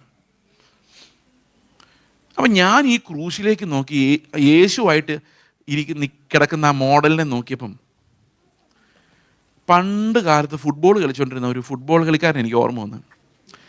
ഞാൻ വിചാരിച്ചു, ഈ മനുഷ്യൻ്റെ ഫേസ് കട്ടാണല്ലോ ഇത്. ഇറ്റാലിയൻ ഫുട്ബോൾ കളിക്കാരനാണ്. അപ്പം ഞാനിത് ശ്രദ്ധിക്കാൻ തുടങ്ങി. കത്തോലിക്കരുടെ യേശുക്രിസ്തുവിനെ എവിടെ കണ്ടാലും അവർക്കെല്ലാം ഒരു ഇറ്റാലിയൻ ഫേസ് കട്ടാണ്. നീണ്ട താടി, ബ്ലൂ ഐസ്, ഹൈറ്റ്, കണ്ടിട്ട് നല്ല വെളുത്ത സായിപ്പ അല്ലേ? എന്നാൽ ഓർത്തഡോക്സുകാരുടെ യേശു എന്ന് പറഞ്ഞാൽ ഒസാമ ബിൻ ലാദൻ ടൈപ്പാണ്, ഒരു സിറിയൻ ലുക്ക്. അങ്ങനെ ഓരോ മതത്തിനും സഭയ്ക്ക് അതാത് ഷേപ്പിലുള്ള യേശു ഉണ്ട്. നിങ്ങൾക്ക് ചിന്തിച്ചിട്ടുണ്ടോ അത്? ഈ ആഫ്രിക്കൻസിൻ്റെ അടുത്തെല്ലാം ചെന്നാൽ അവർക്ക് യേശുക്രിസ്തു ചുരുണ്ട മുടിയുള്ള ഒരു ഇത്തിരി ഇരുണ്ട നിറമുള്ള യേശു ഞാൻ കണ്ടിട്ടുണ്ട് അവരുടെ പല പിക്ചേഴ്സിൽ. അപ്പം ഞാൻ ഒരു ദിവസം ഇങ്ങനെ ആലോചിച്ചു, എൻ്റെ കർത്താവേ, നീ യഥാർത്ഥത്തിൽ എന്ത് ഷേപ്പിലായിരിക്കും വന്നത്? ഇത്രയും കോടിക്കണക്കിന് ജനങ്ങളെ രക്ഷിക്കാൻ വന്നുകൊണ്ട് എല്ലാവരുടെയും ഷേപ്പിൽ വരാൻ പറ്റില്ല. അപ്പോൾ എല്ലാത്തിൻ്റെ അംശമുള്ള ഒരാളായിട്ടായിരിക്കും വന്നത് ഒരു പക്ഷേ കഥയെ ചോദ്യമില്ലെന്ന് ഞാൻ പറഞ്ഞു, ഒരു കഥ പോലെ ചിന്തിക്കാം. പിന്നെ ഞാൻ ആലോചിച്ചു, ഈ ലോകത്ത് ചേസ് ജോസഫ് എന്ന് പറയുന്ന ഒരൊറ്റ പാവി ഉണ്ടായിരുന്നുള്ളൂ എന്ന് വിചാരിച്ചു. അങ്ങനെ നിങ്ങൾ കുറേ നേരത്തേക്ക് ചിന്തിക്കാവുള്ളൂ. പരിജ്ഞാനം എന്താണെന്ന് മനസ്സിലാക്കാൻ വേണ്ടിയാണ്. ഒറ്റ പാവി ഉള്ളത് ആരാ? ഇപ്പം നിങ്ങൾ പറയും ചേസ്. അങ്ങനല്ല, ഞാൻ ചേസ് എന്ന് പറയുമ്പം നിങ്ങൾ നിങ്ങളുടെ പേര് പറയണം. ഓക്കെ, അതാണ്. ഒറ്റ പാവിയുള്ളൂ. ഈ പാവിക്ക് പകരം മരിക്കാനും ഈ പാവിക്ക് പകരം ജീവിക്കാനോ യേശു വന്നതെങ്കിൽ ആരുടെ ഷേപ്പിൽ വരുമായിരുന്നു? ആരുടെ ഷേപ്പിൽ വരുമായിരുന്നു? എൻ്റെ അതേ ഷേപ്പിൽ വരുമായിരുന്നു. എങ്ങനത്തെ വീട്ടിൽ താമസിച്ചേനെ? ഞാൻ ജനിച്ച അതേപോലുള്ളൊരു വീട്ടിൽ താമസിച്ചേനെ, അല്ലേ? എങ്ങനത്തെ പേരൻസ് ആയിരുന്നേനെ? എൻ്റെ പേരൻസിൻ്റെ അതേ സ്വഭാവമുള്ള പേരൻസ് ആയിരുന്നേനെ. എൻ്റെ സഹോദരങ്ങളെ പോലെയുള്ള സഹോദരങ്ങളും എൻ്റേതുപോലുള്ള തല്ലിപ്പൊളികളായ അയൽവക്കക്കാരും എല്ലാം ഉണ്ടായിരുന്നേനെ. എനിക്ക് തലവേദന ഉണ്ടായിരുന്നേ, അതേപോലെ വേദന സഹിച്ചേനെ. എൻ്റെ അതേ സാഹചര്യത്തിൽ ജീവിച്ചേനെ. നിങ്ങൾക്ക് ഓർമ്മയുണ്ടോ മഹാപുരോഹിതൻ്റെ കാര്യം ഞാൻ പറഞ്ഞത്? പക്ഷെ ഒരു വ്യത്യാസം ഉണ്ടായിരുന്നേനെ. അവൻ ഒരിടത്തും അവനിൽ പാപം ഉണ്ടാകുമായിരുന്നില്ല. എന്നാൽ ഞാൻ എവിടെ നിന്നാലും പാപമാണ്. പരിജ്ഞാനം എന്ന് പറയുന്നത് എന്നെ കർത്താവ് കാണിച്ചു തരുക. നീ അനുഭവിച്ച എല്ലാം അനുഭവിച്ചിട്ടുണ്ട് പാപമില്ലാതെ. നിൻ്റെ എല്ലാ പരീക്ഷകളിലൂടെ ഞാൻ പാപമില്ലാതെ കടന്നു പോയിട്ടുണ്ട്. അപ്പം ഞാൻ കർത്താവിനോട് ചോദിക്കും, കർത്താവ് എങ്ങനെയാണ് നീ പാപമില്ലാതെ ഇങ്ങനെ ഫേസ് ചെയ്ത് എൻ്റെ അതേ സാഹചര്യത്തിൽ ജീവിച്ചത്? അപ്പോൾ ആത്മാവ് അത് കാണിച്ചു തരുന്നതിനെയാണ് പരിജ്ഞാനം എന്ന് പറയുന്നത്. മനസ്സിലാവുന്നുണ്ടോ? എൻ്റെ അതേ സാഹചര്യത്തിൽ ഞാൻ പ്രസംഗിക്കാൻ നിൽക്കുന്ന പോലെ കർത്താവ് 5000-ഓടും 15000-ഓടും പ്രസംഗിച്ചിട്ടുണ്ട്. പക്ഷെ ഞാൻ പ്രസംഗിക്കുന്ന പോലെ അല്ലായിരുന്നു. ഇപ്പം ഞാൻ കർത്താവ് ഇത്രയും പേരെ നീ എങ്ങനെ സ്നേഹിച്ചത്? നീ മടുക്കാതെ മൈക്ക് പോലും ഇല്ലാതെ 15000 പേരുടെ മലയുടെ മുകളിൽ നിന്ന് അലറി വിളിച്ചിട്ട് നിനക്ക് എങ്ങനെ കഴിഞ്ഞു? അത് ഇത്രയും പേർക്ക് വേണ്ടി മരിക്കാൻ ആ സ്നേഹം നിനക്ക് എങ്ങനെ ഉണ്ടായി? അത് ഞാൻ അന്വേഷിച്ചുകൊണ്ടിരിക്കും. ആത്മാവ് അതാ തിരക്കുന്നത്. ഇതാണ് ക്രിസ്തുവിനെ കുറിച്ചുള്ള പരിജ്ഞാനം. എൻ്റെ വീട്ടിൽ ചെല്ലുമ്പം എൻ്റെ മക്കള്, ഭാര്യ, അപ്പൻ, അമ്മ, സഹോദരങ്ങൾ, എൻ്റെ സാഹചര്യങ്ങൾ, എൻ്റെ ജോലി സ്ഥലം, അവിടെ എല്ലാം യേശു ജോലി എടുത്തല്ലേ ഒരു തച്ചനായിട്ട് അധ്വാനിച്ചു. അവിടെ എല്ലാം യേശു കാണിച്ചു തന്ന ഒരു വഴിയുണ്ട്, പാപമില്ലാത്തൊരു വഴി. അത് ഇത്ര ഉയരത്തിലാന്ന് വിചാരിച്ചോ? എൻ്റെ വഴി ഇവിടാന്ന് വിചാരിച്ചോ? ഈ ലെവലിലാന്ന് വിചാരിച്ചോ? പരിജ്ഞാനം എന്ന് പറയുന്നത് ഈ ഗ്യാപ്പ് കുറയ്ക്കുക എന്നുള്ളതാണ്. ആ പരിജ്ഞാനം ഞാനും കർത്താവും തമ്മിലുള്ള ഗ്യാപ്പ് കുറയ്ക്കുക. അത് ഇല്ലാതാക്കാൻ പറ്റുകയില്ല. കാരണം Christ is lord, I am only a slave. പക്ഷെ പരിജ്ഞാനത്തിൻ്റെ ഓട്ടോ എന്ന് പറയുന്നത്, യേശുവിനെ പോലെ ആകാനുള്ള ഓട്ടോ എന്ന് പറയുന്നത് എന്താണെന്ന് ചോദിച്ചു കഴിഞ്ഞാൽ, കർത്താവേ നീ എങ്ങനെയാണോ അതുപോലെ ഞാനും ആകാൻ ഞാൻ എങ്ങനെ ഓടണം? ഇത് ആത്മാവ് നമ്മുടെ ഉള്ളിൽ വെളിപ്പാട് തന്നിട്ടല്ലാതെ ഇത് നമുക്ക് മനസ്സിലാവുകയില്ല. മനസ്സിലാവുന്നുണ്ടോ ഞാൻ പറയുന്നത്? ഇത് ചിലർക്ക് പ്രത്യേകമായി ലഭിക്കുന്നതല്ല. എഫെസോസിലെ സകല വിശ്വാസികൾക്കും വേണ്ടിയാണ് പൗലോസ് പ്രാർത്ഥിക്കുന്നത്. നമ്മുടെ കർത്താവായ യേശു ക്രിസ്തുവിൻ്റെ ദൈവവും മഹത്വമുള്ള പിതാവുമായവൻ നിങ്ങൾക്ക് തന്നെക്കുറിച്ചുള്ള പരിജ്ഞാനത്തിൽ, ജ്ഞാനത്തിൻ്റെയും വെളിപ്പാടിൻ്റെയും ആത്മാവിനെ തരേണ്ടതിന്. അത് ആ ഒരൊറ്റ പോയിന്റിൽ നമ്മൾ നിർത്തുകയാണ് ഇന്ന്. ജ്ഞാനത്തിൻ്റെയും വെളിപ്പാടിൻ്റെയും ആത്മാവ് നമ്മുടെ ഉള്ളിൽ പ്രകാശിച്ചുകൊണ്ടിരിക്കണം, കത്തിക്കൊണ്ടിരിക്കണം. യേശുവായിരുന്നെങ്കിൽ ഇങ്ങനെ ആകുമായിരുന്നു. അപ്പം നമ്മളങ്ങനെ ആയില്ല. പക്ഷേ നമ്മുടെ ഉള്ളിലൊരു ഞരക്കമുണ്ട്, അയ്യോ ആയില്ലല്ലോ. അപ്പൊ കർത്താവ് പറയും, നിനക്ക് വേണ്ടി ഞാനായിട്ടുണ്ട്, അതുകൊണ്ട് യു ആർ ഫ്രീ. നിനക്ക് എൻ്റെ കൂടെ സ്വസ്ഥമായിട്ടിരിക്കാം. എൻ്റെ നീതിയിൽ നീ പങ്കാളിയാണ്. പക്ഷേ എൻ്റെ ഓട്ടോ എങ്ങോട്ടായിരിക്കണം? യേശുവിൻ്റെ പരിജ്ഞാനത്തിലേക്ക്. അവൻ എങ്ങനെ ജീവിച്ചു അതിൻ്റെ വെളിപ്പാടിനെയാണ് ഈ പരിജ്ഞാനത്തിൽ ജ്ഞാനത്തിൻ്റെയും വെളിപ്പാടിൻ്റെയും ആത്മാവ്. അപ്പോൾ ഓരോരുത്തരോടും ഡീൽ ചെയ്യുമ്പം നമ്മുടെ ശരീരം കാരണം ഇംപെർഫെക്റ്റ് ആയിരിക്കും. പക്ഷെ ദൈവത്തിൻ്റെ ആത്മാവ് നമുക്ക് കാണിച്ചു തരുന്നത്, വാട്ട് വുഡ് ജീസസ് ഡു? യേശു എന്ത് ചെയ്യുമായിരുന്നു? നിങ്ങൾ ഈ ശബ്ദത്തിന് വില കൊടുക്കുമെങ്കിൽ തീർച്ചയായിട്ടും ദൈവം തുടർച്ചയായിട്ട് സംസാരിച്ചുകൊണ്ടിരിക്കും. വില കൊടുക്കുമെങ്കിൽ. കാരണം നിങ്ങൾ ഇഗ്നോർ ചെയ്യുന്തോറും ആ ശബ്ദം മങ്ങി വരും. പക്ഷെ നിങ്ങൾ അതിനെ സീരിയസ് ആയിട്ട് എടുക്കുന്തോറും പ്രിയ സഹോദരങ്ങളെ ഈ ശബ്ദം ശക്തമായി വരും. കർത്താവ് നമ്മളോട് സംസാരിക്കാൻ തുടങ്ങും. ഒരു കുഞ്ഞു കാര്യം പറഞ്ഞിട്ട് 1 മിനിറ്റ്. ഒരു ദിവസം രാവിലെ അപ്പൻ ചോദിക്കുക, മോനെ നീ പോയി ഒരു പാക്കറ്റ് പാല് മേടിച്ചുകൊണ്ടോ? അവൻ പോയില്ല. 11 മണിയായപ്പോൾ അവൻ അപ്പൻ്റെ അടുത്തോട്ട് ചോദിക്കുക, അപ്പാ ഇനി എന്തെങ്കിലും പറയാനുണ്ടോ? അപ്പോൾ അപ്പൻ ചോദിക്കും, നീ രാവിലെ പാല് മേടിക്കാൻ പോയോ? ഇല്ല. പിന്നെ എന്തിനാ രണ്ടാമത് ചോദിക്കുന്നത്? അതെ, ഞാൻ പഠിച്ചുകൊണ്ടിരിക്കുക അപ്പൻ്റെ കൽപ്പനകൾ എന്തൊക്കെയാണ്. അപ്പം പിന്നെ എന്തെങ്കിലും ഉണ്ട് പറയുമോ സഹോദരങ്ങളെ? ദൈവത്തോട് നമ്മളതാ പറയുന്നത്, ഞങ്ങൾ കുറേ കൽപ്പനകൾ പഠിച്ചു, ഇനി കുറേ കൽപ്പനകൾ പഠിക്കും. കർത്താവ് പറഞ്ഞു, ആദ്യമേ അനുസരിച്ച് നോക്കി, നിലവിളിച്ചേ, ആ നീതിക്ക് വേണ്ടി ദാഹിക്കുകയും വിശക്കുകയും ചെയ്തോ. കർത്താവ് പറയുന്ന ശബ്ദങ്ങൾ കേട്ടു തുടങ്ങിക്കോ. അതിനോട് വേണ്ടി ഒരു ദാഹമുണ്ട്, ആഗ്രഹമുണ്ടായിക്കേ. വീണ്ടും കർത്താവ് പറയുന്നത് ശക്തമായി നമുക്ക് കേൾക്കാൻ തുടങ്ങും. അവൻ്റെ ശബ്ദം കേൾക്കാൻ നേരത്ത്, പെട്ടെന്ന് കല്യാണം നടക്കാൻ നേരത്ത് പാസ്റ്ററായ ദൈവാലോചനാണെന്ന് ചോദിച്ച് ഓടേണ്ടി വരില്ല. ദൈവത്തിൻ്റെ ശബ്ദം നമ്മൾ തുടർച്ചയായി കേട്ടുകൊണ്ടേയിരിക്കും. തുടർച്ചയായി അത് കേൾക്കുന്നത് വിശുദ്ധീകരണമാണ്. അവൻ്റെ ശബ്ദം കേൾക്കുന്നത് വിശുദ്ധീകരണത്തിൻ്റെ അടയാളമാണ്. അത് നമ്മൾ വിചാരിച്ചാൽ കേൾക്കില്ല. ഈ വെളിപ്പാടിൻ്റെ ആത്മാവ് നമുക്കുണ്ടാകണം ഓരോ നിമിഷവും. അത് പ്രവാചകന്മാർക്കല്ല ഉണ്ടാകേണ്ടത്. അവനവൻ്റെ ജീവിതത്തിൽ എന്ത് ചെയ്യണമെന്ന് പ്രവാചകനല്ല തീരുമാനിക്കുന്നത്. അഗബോസ് പൗലോസിനോട് പറഞ്ഞില്ല, നീ പോയി യെരൂശലേമിൽ പോകണമെന്നോ പറഞ്ഞില്ല. പോയാൽ എന്ത് സംഭവിക്കുമെന്ന് മാത്രമേ പറഞ്ഞുള്ളൂ. പോകണോ വേണ്ടയോ എന്ന് വെളിപ്പെടേണ്ടത് അഗബോസിനല്ല, എനിക്കാണ്. മനസ്സിലാവുന്നുണ്ടോ ഞാൻ പറയുന്നത്? ഈ ശബ്ദം നമ്മൾ കേൾക്കുന്നില്ലെങ്കിൽ നമുക്ക് അവൻ്റെ വിശദീകരണത്തിൽ പങ്കാളികളായി മാറാൻ സാധിക്കില്ല. നമ്മൾ അവൻ്റെ മരണത്തിൽ പങ്കാളികളാകുന്നില്ലെങ്കിൽ നമുക്ക് ഈ ശബ്ദം കേൾക്കാനും സാധിക്കില്ല. നമ്മളെപ്പോഴും ജഡത്തിൻ്റെ 100,000 ശബ്ദമോ, ഒരാൾ എനിക്ക് എതിര് നിൽക്കുന്നു, ജഡം 500 ശബ്ദം കേൾപ്പിക്കും. നമ്മളതിനോടെല്ലാം മരിച്ചാലേ യേശുവിൻ്റെ ആ ഒരൊറ്റ ഇടുക്ക് വഴി എന്തെന്ന് നമുക്ക് കണ്ടുപിടിക്കാൻ സാധിക്കുകയുള്ളൂ. ഇതെല്ലാം കർത്താവിനാൽ സാധിക്കുന്നതായിട്ട് നമുക്കൊരു നിമിഷം പ്രാർത്ഥിക്കാം. ഞങ്ങളുടെ സ്വർഗ്ഗസ്ഥ പിതാവേ, ഞങ്ങൾ ബലഹീനതയിലും തകർച്ചയിലും അങ്ങനെ അടുത്തു വരുന്നു കർത്താവേ. അങ്ങ് ഞങ്ങളെ രക്ഷിച്ചിട്ടല്ലാതെ രക്ഷപ്പെടാൻ പറ്റാത്തവരാണ് ഞങ്ങൾ. അങ്ങ് ഞങ്ങളോട് സംസാരിച്ചിട്ടല്ലാതെ പരിജ്ഞാനം പ്രാപിക്കാൻ ഞങ്ങൾക്ക് അറിയില്ല കർത്താവേ. അങ്ങയുടെ ആത്മാവ് ഞങ്ങളുടെ അന്തരാത്മാവിനോട് സംസാരിച്ച് യേശുവിനെ ഞങ്ങൾക്ക് വെളിപ്പെടുത്തി തന്ന് അവിടെ നിന്ന് എങ്ങനെയാണ് എൻ്റെ സാഹചര്യങ്ങളെ നേരിട്ടതെന്ന് വെളിപ്പാടിലൂടെ കർത്താവെ ഞങ്ങളോട് സംസാരിക്കണമേ. ജ്ഞാനത്തിൻ്റെയും വെളിപ്പാടിൻ്റെയും ആത്മാവിനെ യേശുക്രിസ്തുവിൻ്റെ പരിജ്ഞാനത്തിൽ ഞങ്ങൾക്ക് നീ നൽകണമേ. നന്ദിയോടെ സ്തോത്രം കർത്താവായ യേശുക്രിസ്തുവിൻ്റെ നാമത്തിൽ തന്നെ.